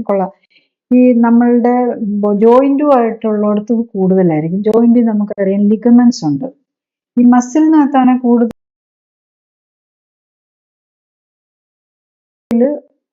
Muscle fibres. അത് വേറൊരു ടൈപ്പ് പ്രോട്ടീനാണ്. ഈ കൊളാജൻ എന്ന് പറയുന്നത് വേറൊരു ടൈപ്പ് പ്രോട്ടീനാണ്. അപ്പം ഈ ലേറ്റസ്റ്റ് ആയിട്ടുള്ള സ്റ്റഡീസിൽ ചിലതിലൊക്കെ പലതിലും കാണിക്കുന്നത് ഈവൻ ചില വൈറ്റമിൻസിന്റെ കുറവ് വന്നു കഴിഞ്ഞു കഴിഞ്ഞാൽ ഈ കൊളാജൻ ഫൈബേഴ്സ് പോലെയും അങ്ങനെയൊക്കെ ഇതാണ് ഇത് ഉണ്ടാക്കുന്നത്. അതിനകത്ത് കുറച്ച് ചേഞ്ചസ് വരും. അപ്പൊ അത് തന്നെ നമ്മുടെ ഇമ്മ്യൂൺ സിസ്റ്റം അവരെ റെക്കഗ്നൈസ്, അതായത് ചില കൊളാജനിൽ ചില ഒരു വൈറ്റമിന്റെ കുറവ് കൊണ്ട് ഒരു പ്രത്യേക സാധനം, ഒരു പ്രത്യേക പ്രോട്ടീന് ഒരു ഡീനേച്ചറേഷൻ വരും, ഒരു വേരിയേഷൻ വരികയൊക്കെ ചെയ്തു കഴിഞ്ഞാൽ അതിനെ നമ്മുടെ ഇമ്മ്യൂൺ സിസ്റ്റം അതിനെ അബ്നോർമൽ ആയിട്ട് കാണും, നോൺ സെൽഫായിട്ട് കാണും. അതായത് അതിനെ ഒരു വൈറസിനെ ബാക്ടീരിയ പോലെ അതിനെ കാണുന്നത്. അങ്ങനെ പോയി അതിനെ അറ്റാക്ക് ചെയ്യും. അതായത് നമ്മുടെ ഇമ്മ്യൂൺ സിസ്റ്റം തന്നെ നമ്മളുടെ നട്ടെല്ലിന്റെ ഡിസ്കിനെയും നട്ടെല്ലിന്റെ ലിഗമെന്റ്സിനെയും ഒക്കെ അറ്റാക്ക് ചെയ്യാൻ തുടങ്ങുന്നതാണ് ഈ പല ഓട്ടോഇമ്മ്യൂൺ ഡിസീസിൽ അതാണ്. ആർത്രൈറ്റിസ്, റൊമറ്റോയിഡ് ആർത്രൈറ്റിസിൽ അതാണ് വരുന്നത്. ഈവൻ സ്ലീറോഡർമ, പല ഇതുണ്ടല്ലോ. ഇതിലൊക്കെ തന്നെ ഇങ്ങനെ നമ്മളുടെ ഇമ്മ്യൂൺ സിസ്റ്റം നമുക്ക് അഗെയിൻസ്റ്റ് ആയിട്ട് വർക്ക് ചെയ്യാണ് ചെയ്യുന്നത്. അപ്പൊ നമുക്ക് ഇമ്മ്യൂൺ സിസ്റ്റം നമുക്ക് അഗെയിൻസ്റ്റ് ആയിട്ട് വർക്ക് ചെയ്യുന്നത് പോയി നട്ടലിനാണെങ്കിൽ നട്ടലിന് പ്രോബ്ലം വരും. അപ്പം പിന്നെ അതുപോലെ തന്നെ നമ്മൾ വേറൊന്ന് കാണുന്നത് ചില ഫുഡ് നമുക്ക് പറ്റാത്തതായിരിക്കും. അത് നമുക്ക് എല്ലാവർക്കും ഒന്നും പറയാൻ പറ്റില്ല. ഇപ്പൊ നമുക്ക് ടെസ്റ്റുകൾ വഴി അത് കണ്ടുപിടിക്കാം. പിന്നെ നമ്മൾ ഫുഡ് ലിമിറ്റ് ചെയ്ത് ഓരോരുത്തരും ഈ ക്ലിനിക്കലി സപ്പോർട്ടഡ് ലൈഫ് സ്റ്റൈൽ കറക്ഷനിൽ ഇങ്ങനെയുള്ള പേഷ്യൻസിന് എന്താ ചെയ്യുന്നതെന്ന് വെച്ചാൽ അവർക്ക് ന്യൂട്രീഷണൽ ഡെഫിഷ്യൻസീസ് പലതുണ്ടാവും. അത് പ്രത്യേകിച്ച് വൈറ്റമിൻ ഡി, അയൺ, പലതിൻ്റെയും ഡെഫിഷ്യൻസി ഉണ്ടാവും. അപ്പൊ അതൊക്കെ കറക്റ്റ് ചെയ്ത് പിന്നെ എല്ലാം കറക്റ്റ് ആയിട്ടുള്ള ഒരു ന്യൂട്രീഷൻ കിട്ടുന്നു എന്ന് ഉറപ്പിക്കുകയാണ്. കാരണം പലതും നമുക്കിപ്പോൾ സാധാ ഫുഡ് വെച്ചിട്ട് നമുക്ക് ഏതിനകത്ത് എത്ര ഉണ്ടെന്നൊന്നും നമുക്ക് പറയാൻ പറ്റില്ല. സോ എല്ലാ ന്യൂട്രീഷനും കറക്റ്റ് ആയിട്ടുള്ള ഒരു ഫുഡ് അവർക്ക് ലഭിക്കുന്നു എന്ന് ഉറപ്പാക്കും. അതിൻ്റെ കൂടെ അവരുടെ ആ നട്ടെല്ലുമായിട്ട് ബന്ധപ്പെട്ട മസിലുകൾക്കും ലിഗമെന്റ്സിനും സർക്കുലേഷനും ഇതും കിട്ടുന്നുണ്ടെന്ന് ഉറപ്പാക്കാനുള്ള എക്സസൈസും കൂടെ കൊടുക്കുകയാണ്. അതേ സമയത്ത് ഒത്തിരി വലിയ ഹെവി ആയിട്ടുള്ള എക്സസൈസ് കൊടുക്കാൻ പറ്റില്ല. ഈവൻ ഒത്തിരി കൂടുതൽ നട്ടെല്ല് പ്രശ്നങ്ങളുള്ളവർക്ക് ഇത് നടക്കുകയും ഓടുകയും ചെയ്യുന്നത് പോലും, കാരണം അതൊക്കെ വെയിറ്റ് ബെയറിംഗ് അല്ലേ. അപ്പൊ ഓൾറെഡി ഇങ്ങനെ നമ്മൾ എഴുന്നേറ്റ് നിൽക്കുമ്പോൾ തന്നെ ഓൾറെഡി ഈ ഇത് വെച്ചിരിക്കുമ്പോൾ നമ്മൾ നിന്നുകൊണ്ടുള്ള എക്സസൈസ് ഒക്കെ ചെയ്യുമ്പം വീണ്ടും നട്ടെല്ലിന്റെ ആ ഹെർണിയേഷനൊക്കെ കൂടാൻ സാധ്യതയുണ്ട്. അപ്പോൾ സ്പെസിഫിക്കലി കിടന്നുകൊണ്ടുള്ള സ്പെഷ്യൽ എക്സസൈസ് വെച്ച് അത് കറക്റ്റ് ചെയ്യാനാണ് നോക്കുന്നത്. പിന്നെ അതുപോലെ നമുക്ക് പറ്റാത്ത ഫുഡ് ചില ഫുഡ് വരുമ്പം നമ്മുടെ ഇൻഡസ്ട്രൈനിൽ തന്നെ നമ്മുടെ ഒരു ലീക്കി ഗട്ട് സിൻഡ്രോം എന്ന് പറയും. നമുക്ക് ചേരാത്ത ഫുഡ് കഴിച്ചു കഴിഞ്ഞാൽ നമ്മളുടെ ഇൻഡസ്ട്രൈനിനകത്ത് കുറച്ച് ലീക്ക് പോലെ വരും. ലീക്ക് പോലെ എന്ന് പറഞ്ഞു കഴിഞ്ഞാൽ നേരത്തെ ലീക്ക് വരുമല്ലോ, പക്ഷെ ആ അൺഡൈജസ്റ്റഡ് ഫുഡ് നമ്മളുടെ ബ്ലഡിലേക്ക് കയറും. ഈ അൺഡൈജസ്റ്റഡ് ഫുഡും പലപ്പോഴും നമ്മളുടെ ഇമ്മ്യൂൺ സിസ്റ്റത്തിൽ പോയി ഒരു ഓട്ടോ ഇമ്മ്യൂൺ റിയാക്ഷൻസ് ഉണ്ടാക്കാനുള്ള പോസിബിലിറ്റി ഉണ്ട്. പിന്നെ ഇപ്പോഴത്തെ വേറൊരു കാര്യം കൂടെ ഉള്ളത് എന്താണെന്ന് വെച്ചാൽ ലേറ്റസ്റ്റ് ഇതിൽ ഈ ഗ്ലൂട്ടൻ ഉണ്ടല്ലോ. നമ്മൾ പണ്ടാണെങ്കിൽ ഗ്ലൂട്ടൻ ഒരു ഇൻഡസ്ട്രൈനൽ പ്രോബ്ലം, സീലിയാക് ഡിസീസിന് മാത്രമായിരുന്നു പറഞ്ഞിരുന്നത്. ഇപ്പൊ പല ഇങ്ങനത്തെ അസുഖങ്ങളുടെയും ഒരു റീസൺ ആയിട്ട് പറയുന്നത് ഗ്ലൂട്ടൻ സെൻസിറ്റിവിറ്റിയാണ്. അതായത് ഗോതമ്പ്, മൈദ, റവ, ഓട്സ്, ബാർലി ഇങ്ങനെയുള്ള സാധനങ്ങളിലുള്ള ഒരു ഗ്ലൂട്ടൻ എന്ന് പറഞ്ഞൊരു പ്രോട്ടീനാണ്. ആ പ്രോട്ടീൻ പലർക്കും പറ്റില്ല. അത് പലതരത്തിലുള്ള പ്രോബ്ലംസ് ഉണ്ടാകുന്നുണ്ട്. ഈവൻ സൈക്യാട്രിക് പ്രോബ്ലംസ് പോലും ഇപ്പം നോൺ സീലിയാക് ഗ്ലൂട്ടൻ ഡിസീസ് എന്ന് പറഞ്ഞ് ഒരു കാറ്റഗറിയിൽ വരുന്നുണ്ട്. അപ്പം ഇങ്ങനത്തെ പ്രോബ്ലം ഉള്ളവർക്ക് അങ്ങനത്തെ ഫുഡൊക്കെ പ്രത്യേകിച്ച് ഒഴിവാക്കാനായിട്ട് പ്രത്യേകിച്ച് ശ്രദ്ധിക്കണം. പിന്നെ യൂഷ്വലി കറക്റ്റായിട്ട് ചെയ്യുന്ന പേഷ്യൻസിന് ഞാൻ കാണുന്നത് എന്താണെന്ന് ചോദിച്ചു കഴിഞ്ഞാൽ പലർക്കും ഭയങ്കര പേടിയായിരിക്കും. നട്ടല് വേദന ഉള്ളവർക്ക് ഭയങ്കര പേടിയാണ് എക്സസൈസ് ചെയ്യാനും. എക്സസൈസ് എന്ന് പറഞ്ഞാൽ നമ്മളൊരു പ്രത്യേക രീതിയിലുള്ള ഇതാണ്, കിടന്നുകൊണ്ടുള്ള എക്സസൈസ് ആണ്. അത് ശരിക്കും നോക്കി ചെയ്ത് നമ്മൾ ഒത്തിരി ഇപ്പം പെട്ടെന്ന് ജെർക്കി ആയിട്ടുള്ള മൂവ്മെന്റ് അല്ലാതെ ജെന്റിലായിട്ട് ചെയ്ത് എല്ലാ മൂവ്മെന്റ്സും കറക്റ്റ് ആക്കാനായിട്ട് നോക്കുക എന്നുള്ളതാണ് ഇതിൽ നമ്മൾ സാധാരണയായിട്ട് അതുകൊണ്ട് മിക്കവാറും പേരുടെയും കറക്റ്റ് ചെയ്യുക. പിന്നെ ഓരോരുത്തരുടെയും ടോളറബിലിറ്റി അനുസരിച്ചും കൂടെയാണ്. പിന്നെ മേജർ ആയിട്ടുള്ള ഇങ്ങനെ ബൾജായിട്ട് നിൽക്കുന്ന ഇപ്പൊ ഇതൊക്കെ ചെയ്യാനോ അല്ലെ പറ്റാതെ വരികയാണെങ്കിൽ അവർക്ക് ശരിക്കും ഈ നമ്മൾ ഈ സെപ്പറേഷൻ പണ്ട് വെയിറ്റ് ഇട്ട് ഞാൻ പറഞ്ഞൊരു മെഷീനിൽ വെച്ചുള്ള ഈ ഫിസിക്കൽ മെഡിസിൻ ഡോക്ടേഴ്സിന്റെ ട്രീറ്റ്മെന്റും കൂടെ വെരി റെയർ ആയിട്ട്, യൂഷ്വലി അങ്ങനെ വെരി ഫ്യൂ പേഷ്യൻസ് ഈ പ്രത്യേകിച്ച് റാഡിക്കുലോപ്പതി ഈ കാലിലേക്കൊക്കെ പെയിൻ ഇറങ്ങി വരുന്ന പോലെ സിവിയർ പെയിൻ ഉണ്ടെങ്കിൽ അതിന് ആദ്യം അത് ചെയ്യണം. അത് കഴിഞ്ഞൊന്ന് സ്റ്റേബിൾ ആയി കഴിഞ്ഞ് മാത്രമേ നമുക്കിതിൽ വരാൻ പറ്റുള്ളൂ. നമ്മൾ ആ രീതിയിലാണ് നമ്മൾ മാനേജ് ചെയ്യുന്നത്. ഇത് പറ്റാതെ പക്ഷെ അങ്ങനെ വരാറില്ല. ഒന്നോ രണ്ടോ ഒരു 100 പേരിലോ 1-2 പേരെയൊക്കെ അതും കൂടെ വേണ്ടിയിട്ട് വന്നിട്ടുള്ളൂ എന്നുള്ളതാണ്. മിക്കവാറും എല്ലാവർക്കും ഈ കറക്റ്റ് ആയിട്ടുള്ള എക്സസൈസും കറക്റ്റ് ആയിട്ടുള്ള ഫുഡും കൊടുത്താൽ തന്നെ കറക്റ്റ് ചെയ്ത് ബാക്ക് പെയിൻ്റെ ഏത് രീതിയിലുള്ള ബാക്ക് പെയിൻ ആണെങ്കിലും കുറഞ്ഞു വരുന്നതായിട്ടാണ്. ഇപ്പം പലരും പറഞ്ഞു കേട്ടേക്കുന്നത് രാവിലെ എഴുന്നേൽക്കുമ്പോഴാണ് ഈ ബാക്ക് പെയിൻ പ്രോബ്ലം കൂടുതലും അനുഭവപ്പെടുന്നത്. അല്ലെങ്കിൽ ഇങ്ങനെ റെസ്റ്റ് എടുത്തിട്ട് എഴുന്നേറ്റ് നിൽക്കാൻ നോക്കുമ്പോഴാണ് സഡൻ ആയിട്ട് ഇത് വരിക. എന്തുകൊണ്ടാണ് ഇങ്ങനെ ഈ രാവിലെ വരുന്നതും അല്ലെങ്കിൽ കുറച്ചു നേരം അനങ്ങാതെ ഇരുന്നിട്ട് പിന്നെ എന്തെങ്കിലും ചെയ്തു തുടങ്ങുമ്പോൾ ഇങ്ങനെ ബാക്ക് പെയിൻ വരുന്നതിന്റെ കാരണം? അത് നമ്മൾ ഈ നിന്ന് കഴിയുമ്പോൾ ഞാൻ ഈ പറഞ്ഞാൽ ആ ഡിസ്കിനൊരു പ്രഷർ വരുവാണല്ലോ. കിടക്കുമ്പോൾ നമ്മളിങ്ങനെ റിലാക്സ്ഡ് ആയിട്ടാണ് കിടക്കുന്നത്. അന്നേരം ഡിസ്ക് റിലാക്സ്ഡ് ആണ്. അപ്പം നമ്മൾ രാവിലെ നോക്കുമ്പോൾ ഉള്ള പൊക്കവും വൈകുന്നേരം നോക്കുമ്പോൾ ഉള്ള പൊക്കവും തമ്മിൽ വ്യത്യാസം ഉണ്ടാകും. ഇത് 1-2 സെന്റിമീറ്ററിന്റെ വ്യത്യാസം ഉണ്ടാകും. ഈവൻ അപ്പം ആ ഡിസ്ക് പ്രസ്റ്റ് ആവുക, ഡീഹൈഡ്രേഷൻ വരുന്നുണ്ടാവും. അപ്പൊ രാവിലെ എഴുന്നേൽക്കുമ്പോൾ നമ്മൾ രാവിലെ ആയിരിക്കുമ്പം നമ്മൾ കിടക്കുകയാണല്ലോ. അപ്പൊ എല്ലാം അത് കഴിഞ്ഞിട്ട് എഴുന്നേൽക്കുമ്പോൾ അവിടെ ഒരു പ്രഷർ വരും. അപ്പം നെർവ്സിന് പെയിൻ വരും, ലിഗമെന്റ്സിന് സ്ട്രെസ് വരുന്നു. അതുകൊണ്ട് വരുന്നതാണ്. പലപ്പോഴും നമ്മൾ കാണാറുണ്ട് ഈ കൂനൊക്കെ വന്ന് കുറച്ച് ഇങ്ങനെ ബാക്ക് പെയിൻ ഒക്കെ വന്നിട്ടുള്ള പേഷ്യൻസിന് 1-2 സെന്റിമീറ്റർ പൊക്കം പോലും കൂടാറുണ്ട്. അപ്പൊ പലരുടെയും ചെറുപ്പത്തിലേ ഉള്ള പൊക്കം ഉണ്ടാവില്ല ഇങ്ങനെ ഈ ഡിസ്ക് പ്രോബ്ലംസ് ഒക്കെ വന്നു കഴിഞ്ഞാൽ. അപ്പൊ അവരുടെ പൊക്കം 1-2 സെന്റിമീറ്റർ 2-3 വരെ കുറഞ്ഞു പോയിട്ടുണ്ടാവും. ഇത് നമുക്ക് കാണാമല്ലോ പലരുടെയും ഈ നട്ടെല്ലിന്റെ തേയ്മാനം എന്ന് പറയുമ്പോൾ നമ്മൾ 2 തരത്തിലുള്ളതുണ്ട്. ഒന്ന് ഡിസ്കിന്റെ തേയ്മാനം ഉണ്ട്, മറ്റതിന് ഓസ്റ്റിയോപോറോസിസും വരാം. ഈ ഓസ്റ്റിയോപോറോസിസ് നമുക്ക് ഇതുണ്ടാക്കാം, ബോൺ പെയിനും വരാം, നടുവേദന വരാം. അതുപോലെ തന്നെ ഈ ഓസ്റ്റിയോപോറോസിസ് വന്നു കഴിഞ്ഞാൽ ചിലപ്പോൾ കംപ്രഷൻ ഫ്രാക്ചേഴ്സ് വരാം. ഈ എല്ലിന് തന്നെ പൊട്ടലുണ്ടാകും. പ്രത്യേകിച്ച് ഈവൻ വെർട്ടിബ്രൽ ബോഡിക്ക് പൊട്ടൽ വരാം. അത് ആ എല്ല് ദ്രവിച്ചു പോകുന്നതുകൊണ്ട് നമ്മൾ വല്ല ഒരു ജെർക്കിംഗ് മൂവ്മെന്റ് വരുമോ, അല്ല ചിലപ്പോൾ ഒന്ന് വീഴുവോ, ചിലപ്പോൾ ജസ്റ്റ് ഒരു ഇതൊക്കെ അത്രയ്ക്ക് ഫ്രജൈലായിരിക്കും. അപ്പം പലപ്പോഴും അതിന് കാണാറുണ്ട് ഇങ്ങനെയുള്ളവർക്ക് ഈ റോഡൊക്കെ ഇട്ട് ഫിക്സ് ചെയ്യുക, ഇപ്പൊ സെർവൈക്കൽ വെർട്ടിബ്രയിലും താഴത്തെ ലംബാറിലും ഒക്കെ. പക്ഷെ അങ്ങനെയൊക്കെ ചെയ്തു കഴിഞ്ഞു കഴിഞ്ഞാൽ പിന്നെ എന്താ പറ്റുന്നതെന്ന് ചോദിച്ചു കഴിഞ്ഞാൽ ഇപ്പം ശരിയാ അത് ബോണിന് പൊട്ടൽ വന്ന് കംപ്രഷൻ ഫ്രാക്ചേഴ്സ് വരുമോ എന്നും പറഞ്ഞ് അതിലേക്ക് ഒരു നെയിലിട്ട് ഒരു റോഡൊക്കെ ഫിറ്റ് ചെയ്ത് ചെയ്യാം. പക്ഷെ പ്രോബ്ലം എന്താന്ന് വെച്ചാൽ വൺസ് റോഡ് ഫിറ്റ് ചെയ്ത് കഴിഞ്ഞു കഴിഞ്ഞാൽ പിന്നെ അവർക്ക് ആ നട്ടലിനെ മൂവ്മെന്റ് ഇല്ലെന്നാവുക. പിന്നെ അതിനെ ഒരിക്കലും നമുക്ക് തിരിച്ചു കൊണ്ടുവരാൻ പറ്റില്ല. ആ നട്ടല് പിന്നെ അവിടെ നിന്ന് ദ്രവിക്കുകയല്ലാതെ നട്ടല് പിന്നെ ഇതാകില്ല. കാരണം അതോടുകൂടി അതിന്റെ ഫിക്സിറ്റി വരികയാണ്. പിന്നെ ആ ഭാഗത്തേക്കുള്ള സർക്കുലേഷൻ കുറയത്തേ ഉള്ളൂ. പിന്നെ അതിനകത്ത് ഈ ഫോറിൻ ബോഡിയും സ്റ്റീലും എല്ലാം ഇരിക്കുകയല്ലേ. വൺസ് നട്ടലിനകത്ത് റോഡും സ്ക്രൂ ഒക്കെ ഇട്ട് കഴിഞ്ഞ് പിന്നെ നമുക്ക് തിരിച്ചെടുക്കാൻ പറ്റില്ല. കാരണം അവിടെയൊക്കെ വളരെ ഡെലിക്കേറ്റ് ഏരിയാസ് ആണ്, നെർവ്സ് വരുന്നതോടെ എല്ലാം ആണ്.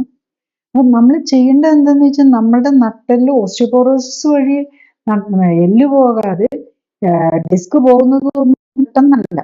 അതൊക്കെ കാലങ്ങളോളം നമ്മൾ എക്സസൈസ് ചെയ്യാതെ കറക്റ്റ് ഫുഡില്ലാതെ ഒക്കെ ഇരുന്ന് കഴിഞ്ഞിട്ടാണ്. അപ്പോൾ നമുക്കറിയാലോ പ്രായമാകുമ്പോൾ എന്തായാലും ഓസ്റ്റിയോപോറോസിസ് വരും, പ്രത്യേകിച്ച് നമ്മൾ ഇത് ചെയ്യുന്നില്ലെങ്കിൽ. പ്രായമാകുമ്പോൾ നമ്മൾ പ്രത്യേകിച്ച് ശ്രദ്ധിക്കുക. നമ്മളുടെ മൂവ്മെന്റ്സും പ്രത്യേകിച്ച് നട്ടലിന് വേണ്ടി എക്സസൈസ് ചെയ്യാൻ. നമ്മൾ നടന്നുകൊണ്ട് മാത്രം നട്ടലിന് ശരിക്കുള്ള എക്സസൈസ് കിട്ടില്ല. കാരണം നമ്മളിങ്ങനെ സ്റ്റിഫായിട്ട് നിൽക്കുന്നല്ലേ ഉള്ളൂ.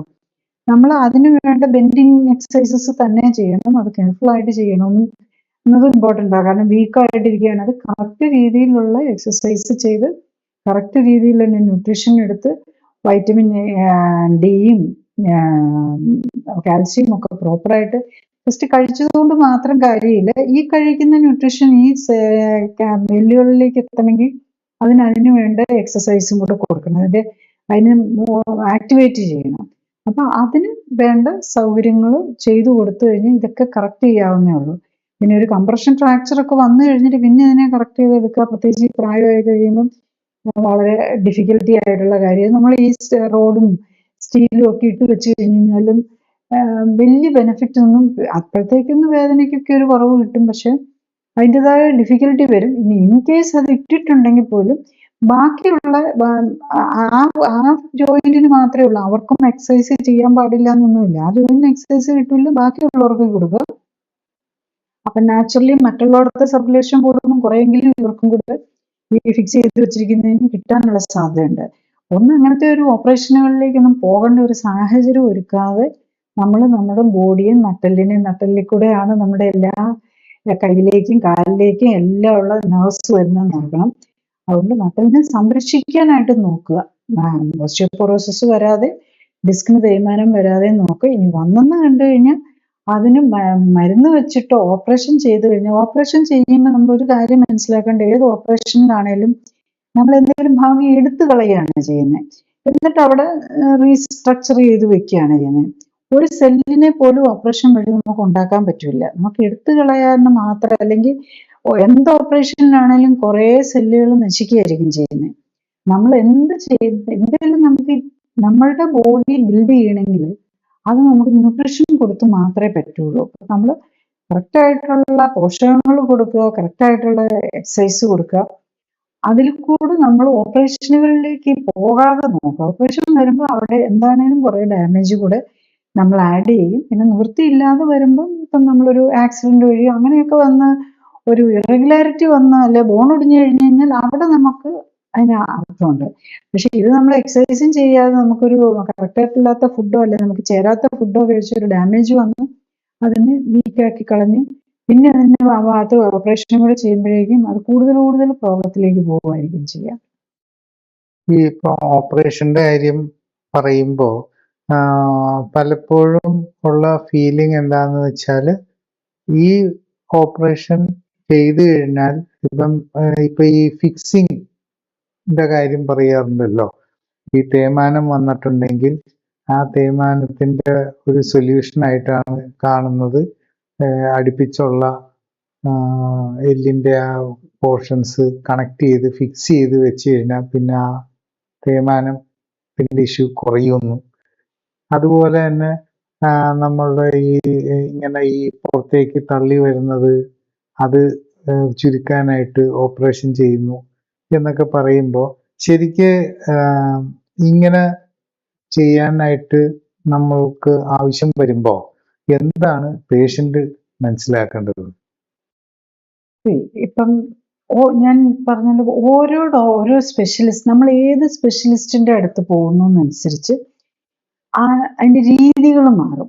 ഓരോ ഓർത്തോപെഡിഷ്യൻസ് തന്നെ ആണെങ്കിലും ചിലര് സ്കോപ്പി കൂടെ ചെയ്യുന്നവരായിരിക്കും. ഇപ്പൊ ഉണ്ട് ലാമിനെക്ടമി എന്നൊക്കെ പറഞ്ഞത് എൻഡോസ്കോപ്പിക് ആയിട്ട് ചെയ്യുന്നുണ്ട്. എല്ലാവർക്കും സ്കോപ്പി കൂടെ ചെയ്യാനുള്ള സൗകര്യങ്ങളുണ്ടല്ലോ, അവരാണ് ആ രീതിയിലായിരിക്കും.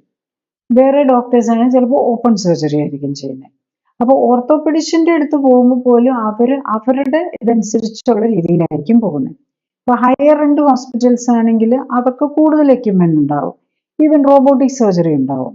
റോബോട്ടിക് സർജറി എന്ന് പറഞ്ഞു കഴിഞ്ഞാൽ നമ്മളുടെ പാർട്ട് തന്നെയാണ് എടുക്കുന്നത്. പിന്നെ അത് ആരെടുക്കുന്നു, ഡോക്ടർ തന്നെ നേരെ എടുക്കുന്നു, അത് റോബോട്ടിനോട് കൂടുന്നു എന്ന് മാത്രമേ ഉള്ളൂ. അല്ലാതെ അതിനകത്ത് റോബോട്ടിന് വേണ്ടി ഒരു അസിസ്റ്റൻസ് വരുന്നു എന്ന് മാത്രമേ ഉള്ളൂ. ഫൈനലി റോബോട്ട് എന്ത് ചെയ്യുന്നു തീരുമാനിക്കുന്നത് ഡോക്ടർ തന്നെയായിരിക്കും. പിന്നെ നമ്മളുടെ കൈയുടേനേക്കാളും കുറച്ചും കൂടെ ഫൈനർ മൂവ്മെന്റ്സ്, നമ്മളുടെ മനുഷ്യന്റെ കൈയുടെ ഡെക്സിനേക്കാളും കുറച്ചും കൂടെ ഫൈനർ ആക്കാൻ ചിലപ്പോൾ പറ്റിയെന്നിരിക്കും. പക്ഷെ എന്നാലും അത് സെറ്റ് ചെയ്യുന്നതനുസരിച്ച് മാത്രമേ നമ്മളൊരു റോബോട്ടിക് സർജറി എന്ന് പറഞ്ഞു കഴിഞ്ഞാലും കിട്ടുള്ളൂ. അങ്ങനെ പല ലെവലിലായിട്ട് പോകും. ഇപ്പൊ അതേസമയത്ത് ഒരേ ബാക്ക് പെയിനുമായിട്ട് ഒരു ഒരു ഫാമിലി ഫിസിഷ്യന്റെ അടുത്ത് പോയാൽ ഒരു MBBS മാത്രമുള്ള ഒരു അല്ലെങ്കിൽ ഒരു ഫാമിലി മെഡിസിൻ ഡോക്ടറിന്റെ അടുത്ത് ചെന്ന് കഴിഞ്ഞാൽ ഒരു രീതിയിലായിരിക്കും ട്രീറ്റ് ചെയ്യുന്നത്. അത് ഓർത്തോപെഡിഷ്യന്റെ അടുത്ത് ചെന്ന് കഴിഞ്ഞാൽ അത് ഓർത്തോപെഡിഷ്യൻ പോയിന്റ് ഓഫ് വ്യൂലായിരിക്കും ട്രീറ്റ് ചെയ്യുന്നത്. ഈ സെയിം പെയിൻ തന്നെ കൈക്ക് വേദനയാണ്, അത് ന്യൂറോളജിക്കൽ പ്രോബ്ലം ആണെന്നുണ്ടെങ്കിൽ ന്യൂറോളജിസ്റ്റിന്റെ അടുത്താണ് ചെന്ന് ചിലപ്പോഴേക്ക് ഈ നെർവിന്റെ ഡിസ്കിന്റെ പ്രോബ്ലം കൊണ്ട് ചില മസിലും ശോഷിച്ചു പോയിട്ടുണ്ടാവും. അപ്പൊ ന്യൂറോളജി പെയിൻ ആണെന്നും പറഞ്ഞ് നമ്മൾ ന്യൂറോളജിസ്റ്റിന്റെ അടുത്ത് ചെന്ന് കഴിഞ്ഞാൽ അത് വേറെ രീതിയിലായിരിക്കും ചെയ്യുന്നത്. അതുപോലെ ഫിസിക്കൽ മെഡിസിൻ്റെ ഡോക്ടറിന്റെ അടുത്ത് ചെന്ന് കഴിഞ്ഞാൽ വേറെ രീതിയിലായിരിക്കും ചെയ്യുന്നത്. പല ഫിസിക്കൽ മെഡിസിൻ ഡോക്ടേഴ്സും പല രീതിയിലായിരിക്കും ചെയ്യുന്നത്. സോ നമുക്ക് സോ മെനി വേസ് ഉണ്ട് ഇപ്പൊ ട്രീറ്റ്മെന്റിനകത്ത്. നമുക്കറിയാം ആയുർവേദം, നമ്മളിപ്പം ഈ നട്ടലിന്റെ പെയിനൊക്കെ പലരും സർജറി പറഞ്ഞു കഴിഞ്ഞാലും ഒത്തിരി പേര് പറയാറുണ്ട്, എന്നോട് ഓപ്പറേഷൻ പറഞ്ഞായിരുന്നു, അത് കഴിഞ്ഞപ്പോൾ ഞാൻ ആയുർവേദ ട്രീറ്റ്മെന്റ് ആണ് എടുത്തത്, അങ്ങനെ കുറവ് വന്നു, പക്ഷെ എന്നാലും കംപ്ലീറ്റ് മാറിയിട്ടില്ല. പലരുടെ അങ്ങനെയാണ്. ഞാൻ എൻ്റെ പേഴ്സണൽ എക്സ്പീരിയൻസ് വെച്ച് നോക്കുമ്പോൾ ഓപ്പറേഷൻ കഴിഞ്ഞ് ഇതൊക്കെ കഴിഞ്ഞിട്ടും വേദന മാറാതെ വരുന്നവരുണ്ട്. അതുപോലെ തന്നെ ഓപ്പറേഷൻ വേണമെന്ന് പറഞ്ഞിട്ട് ആയുർവേദം എടുത്തവരുണ്ട്. ഓപ്പറേഷൻ അതുപോലെ ഫിസിക്കൽ മെഡിസിൻ ട്രീറ്റ്മെന്റ് എടുത്ത് ഞാൻ ഈ പറഞ്ഞ മെഷീനിലിട്ട് എന്നാലും മാറുന്നില്ല. അപ്പൊ അതിന്റെ കാരണം എന്താന്ന് ചോദിച്ചാൽ പലതിലും മാറാതെ നിൽക്കുന്നതിന്റെ അതിന്റെ റൂട്ട് കോസിലേക്ക് നമ്മൾ പോയിട്ടില്ല. ഈ റൂട്ട് കോസ് എന്താന്ന് കണ്ട് ആ മസിലിനെയും അത് കണ്ണ് കണ്ടുപിടിക്കണം, ഭക്ഷണത്തിലെ പ്രശ്നങ്ങൾ കണ്ടുപിടിക്കണം, ടോക്സിൻസ് ഉണ്ടെങ്കിൽ ഓട്ടോഇമ്യൂൺ ഡിസീസിന്റെ ഭാഗമായിട്ടുണ്ടോ എന്ന് നോക്കണം. മിക്കവാറും ഇതിനകത്തെല്ലാം ഒരു ഇമ്മ്യൂൺ സിസ്റ്റത്തിന്റെ ഡീറെയിൽമെന്റ് ആണ് നമ്മുടെ എല്ലാം രോഗത്തിന് കാരണം. അപ്പം പലപ്പോഴും നമ്മൾ പല ഇങ്ങനത്തെ രോഗങ്ങളെ കുറിച്ച് എടുത്തു കഴിഞ്ഞു കഴിഞ്ഞാൽ ഇപ്പോൾ ഉള്ള ലേറ്റസ്റ്റ് ലിറ്ററേച്ചറുകളിലാണ് ഈ ഓട്ടോഇമ്യൂൺ ഡിസീസിനെ കുറിച്ച് പറഞ്ഞു തുടങ്ങുന്നത്. ഇതിനു മുമ്പ് ഈ ഒരു കുറെ കാലം ഇപ്പൊ ഈ ലേറ്റസ്റ്റ് ആയിട്ടാണ് ഇതിന്റെ ഇമ്മ്യൂൺ സിസ്റ്റത്തിന്റെ ഈ ഓട്ടോഇമ്യൂൺ നേച്ചറിനെ കുറിച്ച് തന്നെ അറിഞ്ഞിരിക്കുന്നത്. നമ്മൾ ഒരു 5 വർഷമോ 10 വർഷമോ മുമ്പുള്ള ലിറ്ററേച്ചറിലൊന്നും ഇങ്ങനത്തെ കാര്യങ്ങൾ തന്നെ ഇല്ല. അപ്പം അതാണ് നമ്മളുടെ ഏറ്റവും ലേറ്റസ്റ്റ് ആയിട്ട് വരുന്ന കാര്യങ്ങൾ. പക്ഷെ ഈ ഓട്ടോഇമ്യൂൺ ഇങ്ങനത്തെ കാര്യങ്ങൾക്കൊന്നും മരുന്നുകളില്ല. അപ്പൊ അതുകൊണ്ട് പെയിൻ കില്ലേഴ്സ് അല്ലെങ്കിൽ നെക്സ്റ്റ് ഓപ്പറേഷൻ നോക്കും.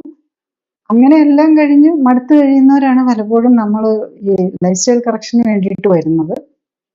അവിടെ ഒരു ബേസിക്കലി ഒത്തിരി ഒന്നും ഓപ്പറേഷൻ ഒന്നും ചെയ്ത് പോയിട്ടില്ല.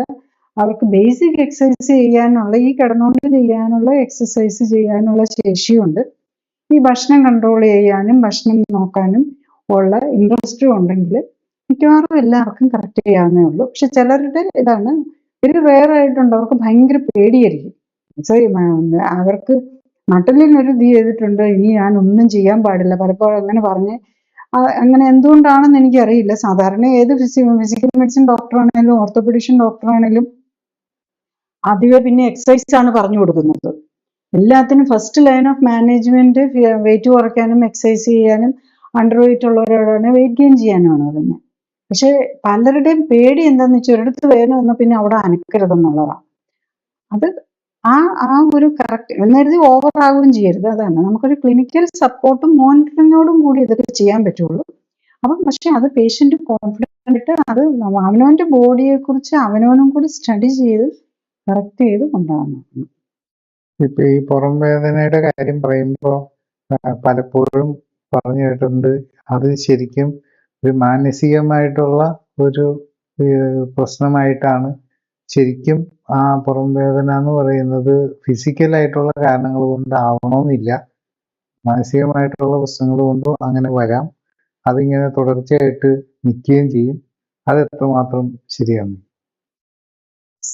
മാനസികം തന്നെ നമ്മൾ യൂഷ്വലി നമ്മൾ കാണുന്നത് ഇപ്പം അത് കണ്ടുപിടിക്കാത്തത് കൊണ്ട്. അപ്പൊ ഒരു ഡോക്ടർക്ക് കണ്ടുപിടിക്കാൻ പറ്റിയില്ലെങ്കിൽ അത് മാനസികമാകാം എന്ന് പറയാം. അതായത് നമ്മൾ പലപ്പോഴും മാനസിക രോഗങ്ങളെല്ലാം മറ്റതല്ല എന്ന് ഒഴിവാക്കിയാണ് നമ്മൾ കണക്കാക്കുന്നത്.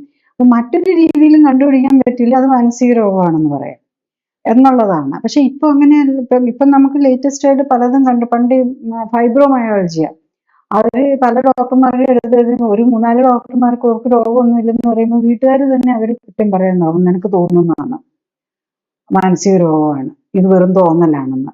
പക്ഷെ അങ്ങനെയല്ല. പലപ്പോഴും പലരുടെയും പ്രോബ്ലം അവർക്ക് വേദന ഉണ്ടാവും, അതിന്റെ രോഗത്തിന്റെ കാരണം കണ്ടുപിടിക്കാൻ പറ്റിയിട്ടില്ല എന്നുള്ളതാണ്.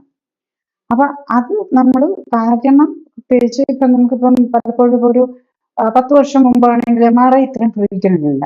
അപ്പം ഈ ബാക്ക് പെയിൻ ഉള്ള ആൾക്ക് MRI എടുക്കാതെ നമ്മൾ എക്സ്റേ എടുത്തു കഴിഞ്ഞ് കഴിഞ്ഞാൽ പല കാര്യങ്ങളും കണ്ടുപിടിക്കാൻ പറ്റില്ല. ഈ ഡിസ്കിന്റെ തേയ്മാനോ ഒന്നും അതിന്റെ പ്രൊട്രൂഷനോ ഒന്നും കണ്ടുപിടിക്കാൻ പറ്റില്ല. അപ്പൊ അവര് നമ്മൾ ഒരു എക്സ്റേ എടുത്തിട്ട് ഒരു കുഴപ്പമില്ല, ഇവർക്ക് ഒരു കുഴപ്പമില്ല, മാനസിക രോഗമാണെന്ന് പറഞ്ഞിട്ട് കാര്യമില്ല. മറ്റേ സിപ്പോ ആണെങ്കിൽ അത് എടുത്തു കഴിഞ്ഞ് കഴിഞ്ഞാൽ ഈ നട്ടെല്ലിന്റെ പ്രശ്നം പറയുന്നവർക്ക് ഒരു MRI എടുത്തു കഴിഞ്ഞ് കഴിഞ്ഞാൽ ഡെഫിനറ്റ്ലി എന്തെങ്കിലുമൊക്കെ പ്രശ്നങ്ങളുണ്ടാവും. ഞാൻ യൂഷ്വലി നമ്മൾ ഫുഡും എക്സസൈസും ആണ്. അപ്പൊ നമ്മള് MRIയും CT ഒന്നും നമ്മൾ അങ്ങനെ പറയാറില്ല. കാരണം എടുത്തു കഴിഞ്ഞാൽ ഉണ്ടെന്ന് ഉറപ്പാ. പിന്നെ എന്തിനാണ് അത്രയും കൂടെ അതിന്റെ റേഡിയേഷൻ, അതിന്റെ എക്സ്പെൻസും റേഡിയേഷനും എന്നുള്ളതാണ് വയ്ക്കുന്നത്. പിന്നെ മിക്കവാറും പേരും എടുത്തിട്ടുണ്ടാവും. അവർക്ക് 10 കൊല്ലം മുമ്പേ അറിയാവുന്ന കാര്യം, 10 കൊല്ലം മുമ്പ് എടുത്തിരിക്കുന്ന ഇതിൽ തന്നെ ഈ തേയ്മാനം ഉണ്ടാവും. അപ്പൊ നാച്ചുറലി 10 കൊല്ലത്തിന് ശേഷം അത് പിന്നെയും കൂടിയിട്ടുണ്ടെന്ന് ഉറപ്പാണല്ലോ. അപ്പം ഇത് നമ്മൾ കണ്ടുപിടിക്കാത്തതിന്റെ കുഴപ്പമാണ്. നമുക്കൊരു ബുദ്ധിമുട്ടുണ്ടെങ്കിൽ അത് മാനസിക രോഗമാണെന്ന് പറഞ്ഞ് വേദനകളെ നമുക്ക് കളയുന്നതിൽ അർത്ഥമില്ല. വേദന ഉണ്ടെങ്കിൽ കുറെ കാര്യങ്ങൾ ഇവർക്ക് ഈ ഇങ്ങനത്തെ, അതായത് ഇതെല്ലാം ഒരു ഓട്ടോഇമ്യൂൺ ഡിസീസിന്റെ ഭാഗമാണെന്ന് ഞാൻ പറഞ്ഞല്ലോ. അപ്പൊ ഇത്തരം ഈ വേദനയും ഉള്ളവർക്ക് മാനസിക രോഗം ഉണ്ടാകും. കാരണം അവരുടെ ബ്രെയിനിനെ അത് എഫക്ട് ചെയ്യുന്നുണ്ടാവും, അവർക്ക് ആൻസൈറ്റി ഉണ്ടാവും, അവർക്ക് ഇറിറ്റബിലിറ്റി ഉണ്ടാവാം. ഞാൻ ഇന്ന് ഓർക്കുന്നു, ഒരു പേഷ്യന്റ് കുറച്ച് നാൾ മുമ്പുള്ളതാ. അവര് ഓട്ടോഇമ്യൂൺ ഡിസീസ്, ശരിക്കും അവർക്ക് ആർത്രൈറ്റിസ് ആണ്. ആർത്രൈറ്റിസ് വർഷങ്ങളായിട്ടുണ്ട്, ഡയബറ്റിസ് ഉണ്ട്, ആർത്രൈറ്റിസ് ഉണ്ട്, സോ മെനി പ്രോബ്ലംസ് ഉണ്ട്. അപ്പൊ അവരുടെ ഈ ഓട്ടോഇമ്യൂൺ ഡിസീസ്, ഈ ആർത്രൈറ്റിസ്, റുമാറ്റിസും അവരുടെ കണ്ണിനെയും ബാധിച്ചിട്ടുണ്ട്. അപ്പൊ ഒരു കണ്ണിങ്ങനെ ചുമന്ന് അതിന്റെ ഈ കൃഷ്ണമണി പോലും വെളുത്ത് അത് കണ്ണ് പോയെന്നുള്ളതാണ് ശരിക്കും. അവരുടെ കൺസെപ്റ്റ് കണ്ണ് പോയെന്നുള്ളതായിരുന്നു. അപ്പൊ അവര് ഒരു ഫേമസ്, കേരളത്തിന് പുറത്തുള്ള ഒരു ഫേമസ് കണ്ണിന്റെ ഡോക്ടറെ കണ്ടാണ് ഈ കണ്ണിന് വേണ്ടിയിട്ട് ട്രീറ്റ്മെന്റ് എടുത്തുകൊണ്ട് 2 വർഷമായിട്ട് സ്റ്റിറോയിഡ് ഡ്രോപ്സും ഒക്കെ ഒഴിച്ചുകൊണ്ടിരിക്കുക. ഇതിന്റെ കൂടെ ഈ പേഷ്യന്റ് ഡയബറ്റീസും ഉണ്ട്. ഡയബറ്റീസിന് വേണ്ടിയിട്ടാണ് എൻ്റെ അടുത്ത് വരുന്നത് ശരിക്കും പറഞ്ഞു കഴിഞ്ഞാൽ. അതുകൂടാതെ റുമറ്റോളജിസ്റ്റിന്റെ അടുത്തുനിന്ന് ഹെവി ഡോസ് സ്റ്റിറോയിഡ്സും ഈ മെത്തോട്രെക്സേറ്റ് ഒക്കെ പോലെയുള്ള മരുന്നുകളും ഉണ്ട്. അപ്പം അവരിവിടെ വരുമ്പോൾ, എൻ്റെ അടുത്ത് വരുമ്പോൾ അവരോട് വേറൊരു 20,000 to 40,000 എന്തോ വില വരുന്ന ഒരു ഇഞ്ചക്ഷനും കൂടെ എടുക്കാൻ തുടങ്ങണം എന്ന് പറഞ്ഞിരിക്കുന്ന അവസ്ഥയിലാണ് അവർ വരുന്നത്. അപ്പം ഈ പേഷ്യന്റ് ശരിക്കും പറഞ്ഞാൽ അവരൊരു മെഡിക്കൽ പ്രൊഫഷനും കൂടെയാണ്. ആ ഹസ്ബൻഡ്, ഈ പേഷ്യന്റ് ഇറങ്ങി കഴിഞ്ഞിട്ട് ഹസ്ബൻഡ് തിരിച്ചു എന്ന് പറയാം, ഇവർക്ക് ഭയങ്കര മാനസിക പ്രശ്നങ്ങളും കൂടെ ഉണ്ട്, എല്ലാം പറയുന്ന ഒന്നും എല്ലാത്തിലും ഇങ്ങനെയാണ്, അതായത് അവരെ ഒന്ന് കുറ്റപ്പെടുത്തി പറയുന്നത് പോലെയാണ്. ആക്ച്വലി ഇത്രയും രോഗമുള്ള ഡയബറ്റീസും ഉണ്ട്, ഈ കണ്ണൊക്കെ അവർ കരുതിയിരിക്കുന്ന, അവർ മെഡിക്കൽ പ്രൊഫഷനാണ്, എന്നിട്ട് പോലും അവർ തന്നെ കരുതിയിരിക്കുന്ന അവരുടെ കണ്ണും പോയെന്നാണ് ഇത്രയും കാലമായിട്ട്. അപ്പം അങ്ങനെ ഇരിക്കുന്ന ഒരാൾ അവരുടെ ബ്രെയിനിനെയും, ഈ ഓട്ടോഇമ്യൂൺ ഡിസീസ് ആണ്, അവർക്ക് ബ്രെയിനിനെ എഫക്ട് ചെയ്തിട്ടുണ്ടാവും. അവർക്ക് ടെൻഷനും ആങ്സൈറ്റിയും ഇതെല്ലാം ഉണ്ടാവും. അതൊക്കെ നാച്ചുറൽ ഭാഗമാണ്. അപ്പൊ ഈ പേഷ്യന്റ് ആക്ച്വലി പറഞ്ഞു കഴിഞ്ഞാൽ അവരുടെ ഇതിനെ നമ്മൾ തുടങ്ങുമ്പോൾ ഇൻസുലിനൊക്കെ എടുക്കുന്ന പേഷ്യന്റ്, ഇൻസുലിനൊക്കെ നമ്മൾ ടൈപ്പ് 2 ഡയബറ്റീസ് ആണ്, അത്യാവശ്യം അവരുടെ ബോഡി ഇൻസുലിൻ ഉണ്ടാകുന്നുണ്ട്. ഇൻസുലിൻ നിർത്തി വിതിൻ 3 months, യൂഷ്വലി നമ്മൾ 3 months ആണ് അവരുടെ കോഴ്സ് വരുന്നത്. 3 months ആക്ച്വലി അവരുടെ കണ്ണിന്റെ ആ കാഴ്ചയും അവരുടെ ചുവപ്പ് നിറം പോയി എല്ലാം മാറിയെന്നുള്ളതാണ്. അപ്പൊ ഞാൻ ഒട്ടും പ്രതീക്ഷയില്ല അവരുടെ ഈ കണ്ണിന്റെ അത് തിരിച്ചു വരുന്നത്. കാരണം ഒപ്പാസിറ്റി വന്നിട്ടുണ്ടായിരുന്നു, കണ്ണിന് അൾസർ ഉണ്ടായിരുന്നു. ആക്ച്വലി അതും കംപ്ലീറ്റ് മാറി അവരുടെ ചുവപ്പ് നിറം മാത്രമല്ല, ആക്ച്വലി നമ്മളിങ്ങനെ കാണുമ്പോൾ കണ്ണിനകത്ത് ഇങ്ങനെ ഒരു സെഡിമെന്റ് പോലെ കണ്ണിനകത്ത് ഉണ്ടായിരുന്നു. അപ്പൊ അതും എല്ലാം മാറി കംപ്ലീറ്റ് ക്ലിയർ ചെയ്യാൻ പറ്റിയെന്നുള്ളത്. അപ്പോഴേക്കും അവരുടെ മാനസിക നിലയും ഒത്തിരി വ്യത്യാസങ്ങൾ വന്നു.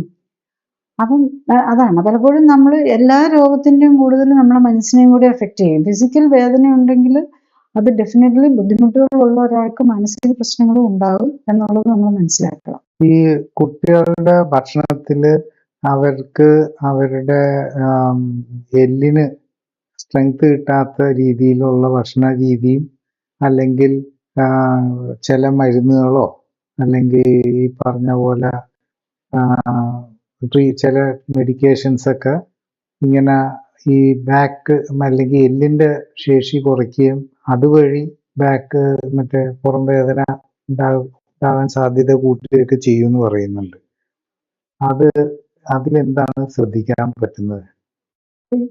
നമ്മൾ ഇപ്പോൾ ഉപയോഗിക്കുന്ന ഏറ്റവും കോമൺ ആയിട്ടുള്ള മരുന്നുകൾ സ്റ്റീറോയിഡ് മരുന്നുകളാണ്. ഒന്ന് നമ്മുടെ ബോണിന്റെ സ്ട്രെങ്ത് കുറയ്ക്കുന്ന ഒരു മെയിൻ കാര്യം.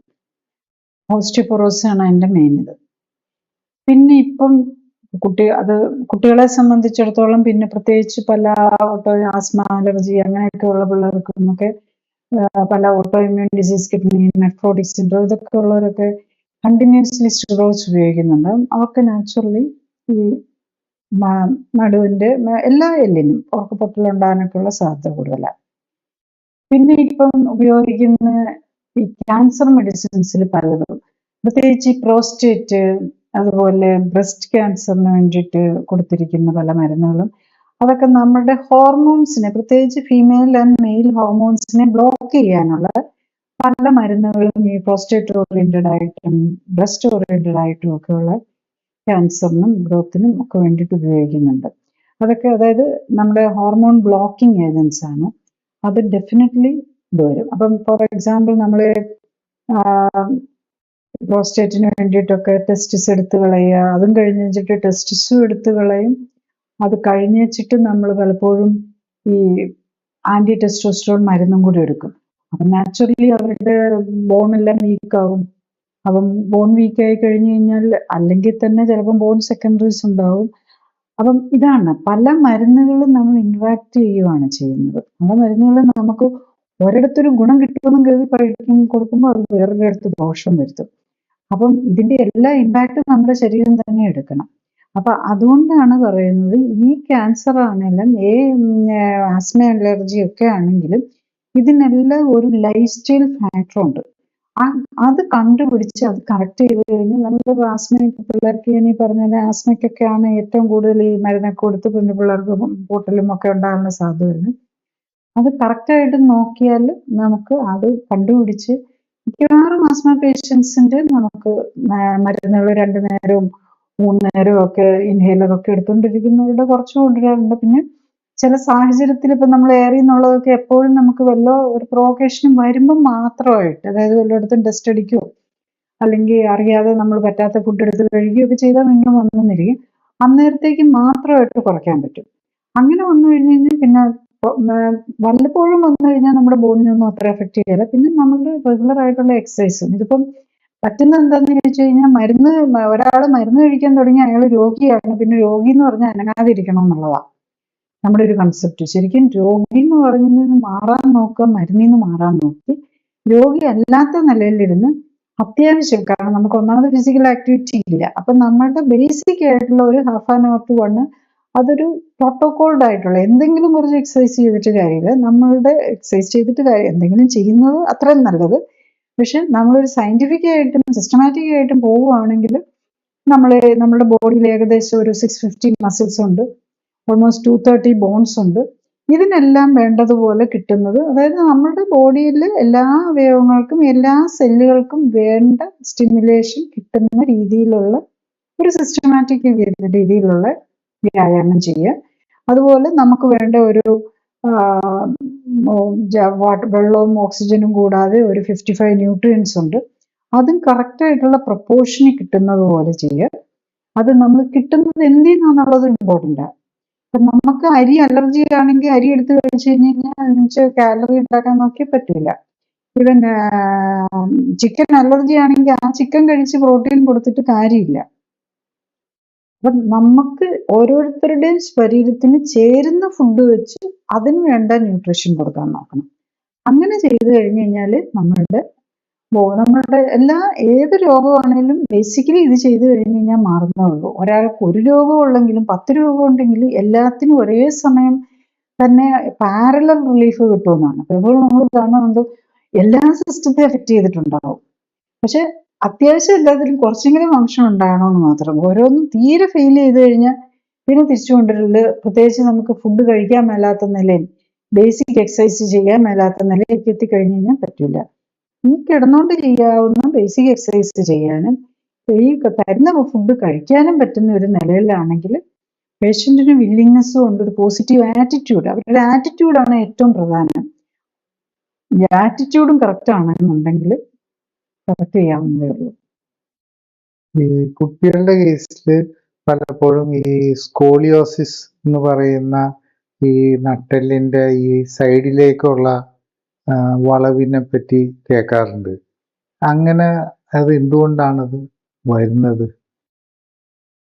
സ്കോളിയോസിസ് ശരിക്കും ജന്മനാ തന്നെ ഉണ്ടാകാവുന്ന ഒരിതാണ്. അപ്പോൾ ഞാൻ ഈ കുട്ടികളുടെ കാര്യം പറഞ്ഞുകൊണ്ട് ഞാൻ എൻ്റെ ഒരു എക്സ്പീരിയൻസ് പറയാം. ഞാൻ ബേസിക്കലി ഇൻഫെർട്ടിലിറ്റി ഗൈനക്കോളജിയാണ് ചെയ്തിരുന്നത്. എൻ്റെ ബേസിക് സ്പെഷ്യാലിറ്റി അതാണ്. അപ്പം ഞാൻ ഓർക്കുന്ന ഒരു മെഡിക്കൽ പ്രൊഫഷൻ ഒരു ലേഡിയാണ് നമ്മൾ. അപ്പോൾ അവർ കൊച്ചിന് 4-ാം മാസം ആകുമ്പോൾ നമ്മളൊരു അനോമലി സ്കാൻ ചെയ്യുമല്ലോ. ഈ കുഞ്ഞിന് ഇവർ അനോമലി സ്കാൻ ചെയ്തപ്പം അതിൽ ഈ കൊച്ചിന് നട്ടെല്ലിന് വളവുണ്ട് എന്ന് കണ്ടുപിടിച്ചു. അപ്പം ആ സ്റ്റേജിൽ അതിന് നമ്മൾ പറയുന്ന ഹെമി വെർട്ടിബ്ര എന്നൊക്കെ പറയും. അത് വെർട്ടിബ്രയുടെ വളർച്ച കറക്റ്റ് ആയിട്ടില്ല, ഒരു ഭാഗം ഒരു സൈഡില്ല. അപ്പം അത് കഴിഞ്ഞിട്ട് അവരെ വേറൊരു ഫീറ്റൽ MRIക്ക് വിട്ടു. അത് ഫീറ്റൽ MRIയുടെ റിപ്പോർട്ടുമായിട്ടാണ് അവരെൻ്റെ അടുത്ത് വരുന്നത്. അപ്പം ഈ പേഷ്യൻ്റ് ഇപ്പം അവർക്ക് എന്തെങ്കിലും ചെയ്യാൻ പറ്റുമെന്നാണ് അറിയേണ്ടത്. കൺജനിറ്റൽ അബ്നോർമാലിറ്റി ആണ് അന്ന് പ്രൂവ് ചെയ്തു. നമുക്കിപ്പോൾ മോഡേൺ മെഡിസിനിൽ ഇപ്പം ഇതിനൊന്നും ചെയ്യാനില്ല, നത്തി. കൊച്ചുണ്ടായി കഴിഞ്ഞിട്ട് എന്തെങ്കിലും ഓപ്പറേഷൻ ചെയ്യാൻ പറ്റുമോ, എന്ത് നില എത്തുമെന്ന് അറിയില്ലല്ലോ. 4-ാം മാസത്തെ തന്നെ 16 to 20 വീക്സിലാണ് ഈ അനോമലി സ്കാൻ ചെയ്യുന്നത്. അനോമലി സ്കാനിങ് ചെയ്ത് കഴിഞ്ഞ് കഴിഞ്ഞാലും ഒന്നും ആ സമയത്ത് ചെയ്യാനില്ല. ഉണ്ടായി കഴിഞ്ഞിട്ട് എന്താണെന്ന് നോക്കാം, അപ്പോഴേക്കും ഏത് നില എത്തി നോക്കിച്ചിട്ട്. അപ്പം ഇവർ എൻ്റെ അടുത്ത് പറഞ്ഞു, നമ്മൾ ഫുഡും എക്സസൈസും തന്നെയാണ് അതിനകത്തും പറയുന്നത്. പ്രഗ്നന്റ് ലേഡിയാണ്, 4-ാം മാസമായിട്ടുള്ളൂ. ഇവർ കറക്റ്റായിട്ട് ചെയ്തു. 1 മാസമോ 2 മാസമോ ഒരു മാസം ആയി കഴിഞ്ഞപ്പോൾ തന്നെ നമ്മൾ യൂഷ്വലി 4 to 6 വീക്സ് ആകുമ്പോൾ തന്നെ റിപ്പീറ്റ് സ്കാനിങ് നോക്കും. ആക്ച്വലി 6 വീക്സ് ആയപ്പോൾ തന്നെ അവരുടെ വെർട്ടിബ്ര കറക്റ്റ് ആയിട്ടുണ്ടായിരുന്നു എന്നുള്ളതാണ്. പിന്നെ നമ്മൾ ഒരു 9 months 7 or 8 months വരെ ഞാൻ യൂഷ്വലി ഡെലിവറി നോക്കാറില്ലായിരുന്നു. അതുകൊണ്ട് യൂഷ്വലി 7 months ഒരു 30 വീക്സ് കഴിയുമ്പോഴേക്കും നമ്മൾ റെഫർ ചെയ്യുക എന്നുള്ളതാണ്. അപ്പം അപ്പോഴേക്കും ഒരു 6 വീക്സ് ആയപ്പോൾ തന്നെ ഈ വെർട്ടിബ്ര കറക്റ്റ് ചെയ്തു. അപ്പം അവർക്ക് വൈറ്റമിൻ ഡി ഡെഫിഷ്യൻസി ഉണ്ടായിരുന്നു. അപ്പം നമ്മൾ ആ ന്യൂട്രീഷൻ എല്ലാം കറക്റ്റായിട്ട് ചെയ്തു. May be so many other vitamins, നമ്മൾ ഈ 55 വൈറ്റമിൻ ഒന്നും നമുക്ക് നോക്കാൻ പറ്റില്ല, നമ്മളൊരു ഫ്യൂ മാത്രമേ നോക്കാറുള്ളൂ. അവരുടെ വൈറ്റമിൻ ഡി ഐ തിങ്ക് വല്ല 3 or 4 അത്രയും ലോ ലെവലിലായിരുന്നു. ആ ഒരൊറ്റ കാര്യം കൊണ്ടാണ് അവർക്ക് ഇത് വന്നത്. അപ്പം വൈറ്റമിൻ ഡി ഒക്കെ അത്ര ഇമ്പോർട്ടൻ്റ് ആണ് ഒരു പ്രഗ്നന്റ് ലേഡിയെ സംബന്ധിച്ചിടത്തോളം. അപ്പം അവരുടെ വൈറ്റമിൻ ഡി 3, 4 ഒക്കെ നിൽക്കുന്ന ഒരു പ്രഗ്നന്റ് ലേഡിയുടെ കൊച്ചിന് നട്ടെല്ലിന് അസുഖം വന്നില്ലെങ്കിൽ അത്ഭുതപ്പെടാനുള്ളൂ. ഇനി ഡെലിവറി പ്രഗ്നന്റ് സമയത്ത് തന്നെ അത് വരാൻ, അത് കഴിഞ്ഞിട്ട് ഇന്നത്തെ പിള്ളേർ വൈറ്റമിൻ ഡി നമുക്ക് സൂര്യപ്രകാശത്തിൽ നിന്നാൽ നമുക്ക് നമ്മുടെ ബോഡി ഉണ്ടാക്കുന്ന സാധനമാണ്. പക്ഷെ നമ്മൾ ആരും ഇപ്പൊ സൂര്യപ്രകാശം കാണാറ് തന്നെ ഇല്ല. രാവിലെ എഴുന്നേറ്റ ജനല് പോലും അടച്ചായിരിക്കും കിടക്കുന്നത്. ഒരു ജനലിൽ കൂടെ പോലും അകത്തേക്ക് സൂര്യപ്രകാശം കയറുന്നില്ല. എപ്പോഴും നമ്മൾ ഇലക്ട്രിക് ലൈറ്റിന്റെ വെളിച്ചത്തിലായിരിക്കും. അത് കഴിഞ്ഞാൽ നേരെ കാറിലേക്ക് കയറുകയാണ്. കാറ് പോലും ടിൻറ്റഡ് ഗ്ലാസ് ആയിരിക്കും. ഓഫീസിൽ ചെല്ലുന്നു, അതാണ് നമ്മുടെ ജീവിതശൈലി വരുന്നത്. അപ്പം വൈറ്റമിൻ ഡി ഒക്കെ സപ്ലിമെന്റ് എടുത്തില്ലെങ്കിൽ ഡെഫിനറ്റ്ലി അവിടെ വൈറ്റമിൻ ഡി ഡെഫിഷ്യൻസി ഉണ്ടാകും. അപ്പൊ അത് പ്രഗ്നന്റ് ലേഡീസിനുണ്ടായാൽ ഡെഫിനറ്റ്ലി അത് കൊച്ചിനെ റിഫ്ലക്ട് ചെയ്യും. അത് അപ്പൊ തന്നെ വന്നില്ലെങ്കിലും ഉണ്ടാകുമ്പോൾ തന്നെ ചിലപ്പോൾ തിരിച്ചറിയണമെന്ന് പോലുമില്ല, ചെറിയതൊക്കെ ഉള്ളതെന്നൊന്നും അറിയില്ല. ഇപ്പൊ മേജറായിട്ട് വന്നാൽ മാത്രമേ നമ്മൾ ഈ അനോമലി സ്കാനിലും ഒക്കെ തിരിച്ചറിയുള്ളൂ. പിന്നെ പിള്ളേരുടെ ഈ ഗ്രോത്തിന്റെ സമയത്തും വേണ്ട ന്യൂട്രീഷൻ കിട്ടണം. അവരുടെ ആ ഗ്രോത്ത് സ്പോട്ട് വരുന്ന പ്രത്യേകിച്ച് ടൈം ഉണ്ടല്ലോ, ശരിക്കും പിള്ളേർ വളരെ ഫാസ്റ്റായിട്ട് ഗ്രോ ചെയ്തുകൊണ്ടിരിക്കുകയാണല്ലോ. ആദ്യം ഒരു 4 years വരെ വലിയ ഫാസ്റ്റ് ഗ്രോത്ത് വരും. അത് കഴിഞ്ഞ് വെച്ചിട്ട് പിന്നെയും ഒരു 10 to 15 years വരെ വീണ്ടും ഗ്രോത്ത് വരും. ആ സമയത്തൊക്കെ ന്യൂട്രീഷൻ ഡെഫിഷ്യൻസിയോ മറ്റേ ഫിസിക്കൽ ആക്ടിവിറ്റിയുടെ കുറവും അതും വരും. അപ്പൊ അവർ വളഞ്ഞുകൂടി എപ്പോഴും കമ്പ്യൂട്ടറിലും ഫോണിലും കുത്തിക്കൊണ്ടിരിക്കുകയാണെന്നുണ്ടെങ്കിൽ മസിലും വീക്കാവുന്നു. ഒപ്പം തന്നെ ജങ്ക് ഫുഡാണ് കഴിക്കുന്നത്, അതിൻ്റെ കൂടെ വെയിറ്റും കൂടുമായിരിക്കും. അപ്പൊ മസിൽ വീക്കാവുകയും ബോണ് വീക്കാവുകയും ചെയ്യുമ്പം നട്ടെല്ലിനൊക്കെ വളവുകൾ വരും. അതിൻ്റെ പോസ്റ്റ് കറക്ഷനും ഒക്കെ കറക്റ്റായിട്ട് പോയില്ലെങ്കിൽ എറ്റേ സ്റ്റേജിലും വരാം. പിന്നെ നമ്മളിപ്പം ഇതൊക്കെ ചെയ്ത് കഴിഞ്ഞാൽ ആദ്യം നമ്മൾ എന്താ ഓപ്പറേഷനായിട്ട് ചെയ്യുകയാണെങ്കിൽ ചെയ്യുന്ന കറക്ഷൻ എന്നും പറഞ്ഞുകൊണ്ട് അതിനെ പിടിച്ച് തിരിച്ചിട്ട് നമ്മൾ റോഡിട്ട് വെക്കുകയാണ് ചെയ്യുന്നത്. അപ്പൊ വീണ്ടും അവിടുത്തെ മൂവ്മെന്റ് കുറയുകയാണ് ചെയ്യുന്നത്. അപ്പൊ നമ്മൾ ആ നിലയിൽ എത്തിക്കാതെ നോക്കുക. പിന്നെ ഒട്ടും നിവൃത്തിയില്ലാതെ വന്നു കഴിഞ്ഞാൽ തീരെ വളഞ്ഞൊക്കെ പോയി കഴിഞ്ഞു കഴിഞ്ഞാൽ ബസ് പോലെയൊക്കെ ആയാൽ പിന്നെ ഇതിടാതെ പറ്റില്ല. വിട്ടാലും എല്ലാം വളരെ ഒരു കോംപ്രമൈസ്ഡ് ലൈഫായി പോകും എന്ത് ഓപ്പറേഷൻ ചെയ്തു വെച്ചാലും. അപ്പൊ അവിടെ എത്തിക്ക് സയൻസ് ഇത്രയും ഡെവലപ്പ് ചെയ്തു, പക്ഷെ അതിന്റെ ഒരു പ്രിവെന്റീവായിട്ട് അതിനെ ഉപയോഗിക്കാൻ പറ്റിയില്ല. അതിനെ ലാസ്റ്റ് സ്റ്റേജിൽ കമ്പിയും റോഡും വിട്ട് നേരെയാക്കാൻ പോകുന്നത് അതിന് നമ്മളൊരു ഒരു ഒരു ഡെവലപ്മെന്റ് എന്ന് പറയാൻ പറ്റില്ല. നമുക്കതിന് പ്രിവെന്റ് ചെയ്ത് നമ്മൾ പിള്ളേർക്ക് ആരോഗ്യം കൊടുക്കാൻ അവർക്ക് കൊടുക്കേണ്ട ആ സമയത്ത് നമുക്ക് അവർ ഭക്ഷണമാണ് കറക്റ്റായിട്ട് കൊടുക്കേണ്ടത്. അത് കൊടുക്കാൻ പറ്റാതെ നമ്മൾ ലക്ഷങ്ങൾ ഈ സ്പൈനൽ സർജറി ഒക്കെ ഇറ്റ്സ് വെരി കോസ്റ്റ്ലി. ലക്ഷങ്ങളാകുന്ന സർജറികളാണ്. അത് നമ്മൾ കഴിക്കുന്ന നേരത്ത് കറക്റ്റായിട്ട് ന്യൂട്രീഷനും ഇതും കൊടുക്കാതെ ഉള്ള ജങ്ക് ഫുഡെല്ലാം കൊടുത്ത സ്വീറ്റ്സും അങ്ങനെ ജങ്ക് സാധനങ്ങളെല്ലാം കൊടുത്ത് അവരുടെ ന്യൂട്രീഷനും കിട്ടാതെ നമ്മൾ വളർത്തി വെച്ചിട്ട് പിന്നെ ഇതെല്ലാം കണ്ടുപിടിച്ച് കഴിയുമ്പം ലക്ഷങ്ങൾ കൊടുത്തിട്ടുള്ള ഓപ്പറേഷൻ ചെയ്തത് കൊണ്ട് അവരുടെ ക്വാളിറ്റി ഓഫ് ലൈഫ് അവിടെ നിന്ന് പോവുകയാണ് ചെയ്യുന്നത്. ഓരോ ജോയിന്റും ഫിക്സ് ചെയ്യുമ്പോൾ നമ്മൾ പിന്നെ ആ ജോയിന്റിന്റെ പോസിബിലിറ്റീസ് കുറയ്ക്കുകയാണ് ചെയ്യുന്നത്. നമ്മുടെ ബോണിന്റെ ഹെൽത്ത് അതിനുമായിട്ട് ആ ഫിക്സിറ്റി വരുന്ന ഭാഗമായിട്ടുള്ള ഹെൽത്ത് കുറയുകയാണ് ഇതിന്റെ. അത് മനസ്സിലാക്കുക. അത് മനസ്സിലാക്കി നമ്മൾ നമ്മളുടെ ആരോഗ്യം, നമ്മളുടെ മക്കളുടെ ആരോഗ്യം, സ്വന്തം ആരോഗ്യം നോക്കാൻ ശ്രമിക്കുമ്പോഴാണ് ശരിക്കും നമ്മളുടെ ഈ സയന്റിഫിക് ഡെവലപ്മെന്റ് കൊണ്ടൊക്കെയുള്ള ബെനിഫിറ്റ് നമ്മുടെ ഹെൽത്തിലേക്കും നമ്മുടെ ക്വാളിറ്റി ഓഫ് ലൈഫിലേക്കും കിട്ടുക. ഇപ്പൊ ഈ പുറം വേദനയുടെ കാര്യം പറയുമ്പോൾ പലപ്പോഴും ഈ പുറം വേദന ഉള്ളവര് തന്നെ ഈ മുട്ടുവേദനയുടെ പ്രോബ്ലം പറയാറുണ്ട്. അത് തമ്മിൽ എന്തെങ്കിലും കണക്ഷൻ ഉണ്ടോ? നമ്മുടെ സ്കള്ളെന്ന് പറഞ്ഞാൽ തലയോട് മുതൽ കാല് വരെ അലൈൻ ചെയ്ത് വെച്ചിരിക്കുകയാണ്. അതൊരു അലൈൻമെന്റ് ആണ്.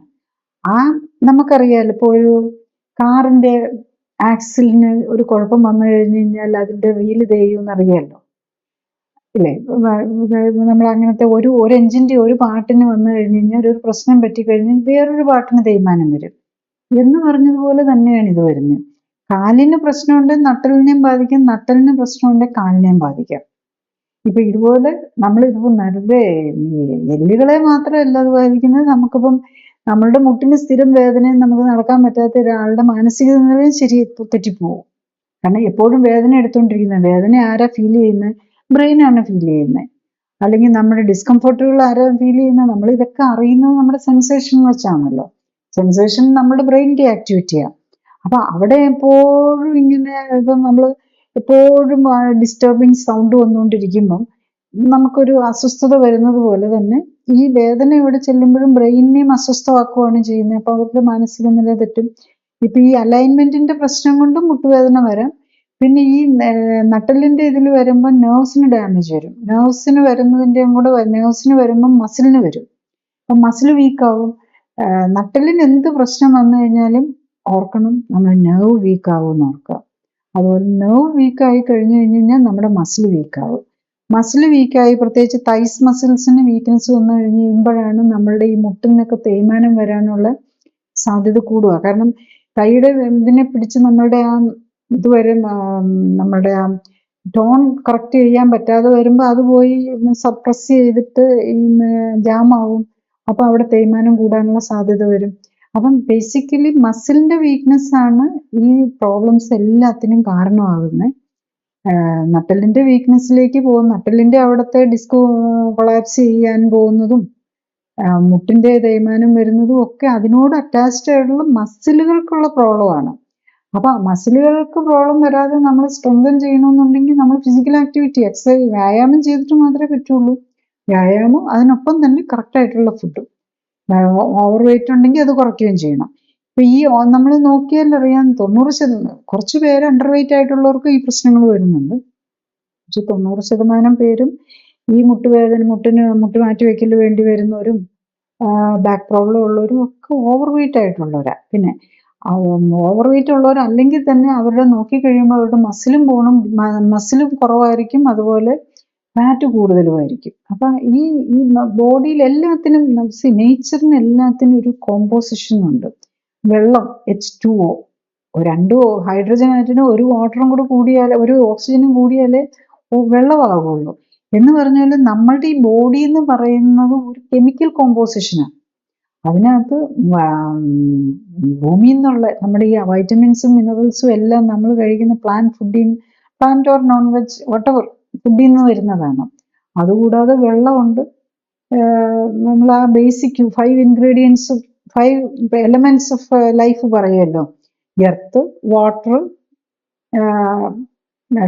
എനർജി അല്ലെങ്കിൽ fire, air and ether or Akash. അതാണ് നമ്മുടെ 5 എലമെന്റ്സ് വരുന്നത്. ഈ കോമ്പോസിഷനിൽ എന്തെങ്കിലും പ്രോബ്ലം വന്നാൽ നമ്മളുടെ ബോഡിയുടെ ബാലൻസ് തെറ്റുകയാണ്. ഈവൻ ഈ എർത്തിന്റെ എന്ന് പറയുമ്പോൾ തന്നെ നമ്മളുടെ ഈ ഓരോ മറ്റേ ഐറ്റംസ് ആണ് വരുന്നത്. ആ എർത്തിൽ നിന്ന് വരുന്ന ഐറ്റംസ്, അതായത് നമ്മളെ സംബന്ധിച്ചിടത്തോളം എർത്ത് എന്ന് പറയുന്നത് എർത്തിൽ നിന്ന് വരുന്നതാണല്ലോ. നമ്മളൊരു പഴം കഴിച്ചാൽ അത് ഒരു ചെടി നമുക്ക് നമ്മുടെ ഫുഡാക്കി മാറ്റുന്ന സാധനമാണ്. അതിനെ ബേസിക്കലി നമുക്ക് മണ്ണെടുത്ത് കഴിക്കാൻ പറ്റൂല. നമ്മൾ അതിന് ഒന്നെങ്കിൽ ചെടി ഉണ്ടാക്കി തരണം, അല്ല ചെടിയെ തിന്നുന്ന ജീവികളെ ആരെങ്കിലും നമുക്ക് കഴിച്ചാലേ പറ്റുള്ളൂ. അതിനെ നമുക്ക് നമ്മളുടെ ഡൈജസ്റ്റീവ് സിസ്റ്റത്തിന് ഉപയോഗിക്കാൻ പറ്റുള്ളൂ. അല്ലാതെ ചെടികളെ പോലെ സൂര്യപ്രകാശവും മണ്ണിൽ നിന്നുള്ളത് എടുത്ത് നമുക്ക് എനർജിയോ ഒന്നും ഉണ്ടാക്കാൻ പറ്റില്ല. അപ്പം നമ്മൾ ഈ കഴിക്കുന്ന സാധനങ്ങളുടെയും പ്രപ്പോർഷനും കറക്റ്റായി അതിനെ നമ്മുടെ ബോഡിക്ക് അത് കറക്റ്റാക്കി കൊണ്ടുപോയി വെച്ചാൽ മാത്രം, ആ പ്രപ്പോർഷൻസ് കറക്റ്റായി നിൽക്കുമ്പോൾ മാത്രമേ ഹെൽത്തും കറക്റ്റാക്കാൻ പറ്റുള്ളൂ. അത് അല്ലാതെ നമ്മൾ മരുന്നൊന്നും നമ്മളുടെ ബോഡിയുടെ ഒരു നേച്ചറിന് വേണ്ട സാധനമല്ല. മരുന്നിനെയൊക്കെ ടോക്സിനായിട്ടാണ് നമ്മുടെ ബോഡി കാണുന്നത്. നമ്മളുടെ ബോഡിയെ സംബന്ധിച്ചിടത്തോളം ന്യൂട്രിഷൻ അല്ലാത്തയല്ല, അത് ടോക്സിനാണ്. ഈവൻ എന്ത് സാധനം, ഈവൻ ഓക്സിജൻ കൂടുതലായ ടോക്സിനാണ്, വെള്ളം കൂടുതലായ ടോക്സിനാണ്, ഉപ്പ് കൂടുതലായ ടോക്സിനാണ്. അപ്പൊ അത് മനസ്സിലാക്കി നമ്മൾ ആ കറക്റ്റായിട്ടുള്ള പ്രൊപ്പോർഷൻസിന് നമ്മൾക്ക് ബോഡിക്ക് കൊടുക്കാൻ പറ്റുകയാണെങ്കിൽ കുറേയൊക്കെ ഇച്ചിരി എക്സസൈസ് വന്നാലും അത് ബോഡി പല രീതിയിലൊക്കെ ടോളറേറ്റ് ചെയ്യും. പക്ഷെ ഒരു പരിധി വിട്ട് കഴിഞ്ഞാൽ അതിന് ടോളറേറ്റ് ചെയ്യാൻ പറ്റില്ല. അപ്പോഴാണ് നമ്മൾ രോഗങ്ങളിലേക്ക് പോകുന്നത്. ആ ബേസിക് പ്രിൻസിപ്പിൾ, ആ ബേസിക് നേച്ചർ ഓഫ് ലൈഫ് മനസ്സിലാക്കാനും അത് അനുസരിച്ച് ജീവിക്കാനും തുടങ്ങിയാൽ നമുക്കിന്ന് ഈ കാണുന്ന ഹെൽത്ത് ഇഷ്യൂസും ഈ മരുന്നും മെഡിക്കേഷനും ഒരു 90% ഒഴിവാക്കാൻ പറ്റുന്നതാണ്. ഈ ഡയബറ്റിസ് ടൈപ്പ് 2 ഉള്ളവർക്ക് ഇങ്ങനെ മസിലിന്റെ വീക്ക്നെസ് മൂലം പുറം വേദന ഉണ്ടാകാനുള്ള സാധ്യത കൂടുതലാണെന്ന് പറയുന്നു. എന്തുകൊണ്ട് ഈ ഡയബറ്റിസ് ടൈപ്പ് 2 ഈ മസില് കുറയ്ക്കുന്നത്? Diabetic type 2 2 പ്രോബ്ലംസാണ്. ഒന്ന്, അവരുടെ ഷുഗർ കൂടുതലായിരിക്കും. 2, അവരുടെ ഇൻസുലിൻ കൂടുതലായിരിക്കും. ഷുഗർ കൂടുന്നതും ഇൻസുലിൻ കൂടുന്നതും രണ്ടും നമ്മുടെ രക്തക്കൊഴലുകളെ നശിപ്പിക്കുകയാണ് ചെയ്യുന്നത്. അത് നമ്മുടെ ബോണിലേക്കുള്ള രക്തക്കൊഴലിനെ നശിപ്പിക്കും, നെർവിലേക്കുള്ള രക്തക്കൊഴലിനെ നശിപ്പിക്കും, മസിലിലേക്കുള്ള രക്തക്കൊഴലിനെ നശിപ്പിക്കും. നെർവിലേക്കുള്ളത് നശിക്കുന്നത് എന്നതോടുകൂടി ആണല്ലോ നമുക്ക് ഏറ്റവും ക്ലിയർ ആയിട്ട് അറിയാവുന്ന ഈ കാലിലൊക്കെ തരിപ്പ് വരികയും കായലിലും കയ്യിലും തരിപ്പ് വരികയും അതിന്റെ സെൻസേഷൻ പോവുകയൊക്കെ ചെയ്യുന്നത് നമുക്ക് നെർവിനെ അഫക്റ്റ് ചെയ്യുന്നുണ്ടെന്ന് മനസ്സിലാക്കണം. ഡയറക്റ്റ്ലി അറിയാവുന്നത്. ഇതുപോലെ തന്നെ നെർവിനെ അഫക്റ്റ് മസിലിലേക്കുള്ളൂ. മസിലും നെർവാണ്. സെൻസറി ഓർഗൻസിലേക്ക് മാത്രമല്ല നെർവ് ഉള്ളത്, മസിലിലേക്കും നെർവ് ഉള്ളത് കൊണ്ട് മാത്രമാണ് മസിലിന് ആക്ട് ചെയ്യാൻ പറ്റുന്നത്. അപ്പം മസിലിലേക്കുള്ള നെർവ്സിന് ഡാമേജ് വരുന്നു. അത് വരുമ്പോൾ മസിൽ വീക്കാകും. മസിൽ വീക്കാകുന്നത് പോലെ തന്നെ ബോണിലേക്കും നെർവും രക്തക്കൊഴലുകളും പോകുന്നുണ്ട്. ഇവരെല്ലാം വീക്കാവുകയാണ്. അപ്പൊ ഈ ബേസിക്കലി ഈ രക്തം നമ്മൾ കൊണ്ടുപോയി എല്ലായിടത്തും കൊടുക്കുന്നത് വെച്ചാണ് എല്ലാ അവയവങ്ങളും വരുന്നത്. അതായത് പോഷകം, രക്തഓട്ടം എന്തിനാ? നമ്മൾ ഈ രക്തക്കൊഴലുകളെ ഈ ശരീരം മുഴുവൻ വിട്ടിരിക്കുന്നത് ഓൾമോസ്റ്റ് 60,000 മൈൽസ് ആണ് രക്തക്കൊഴലുകളുടെ ലെങ്ത്.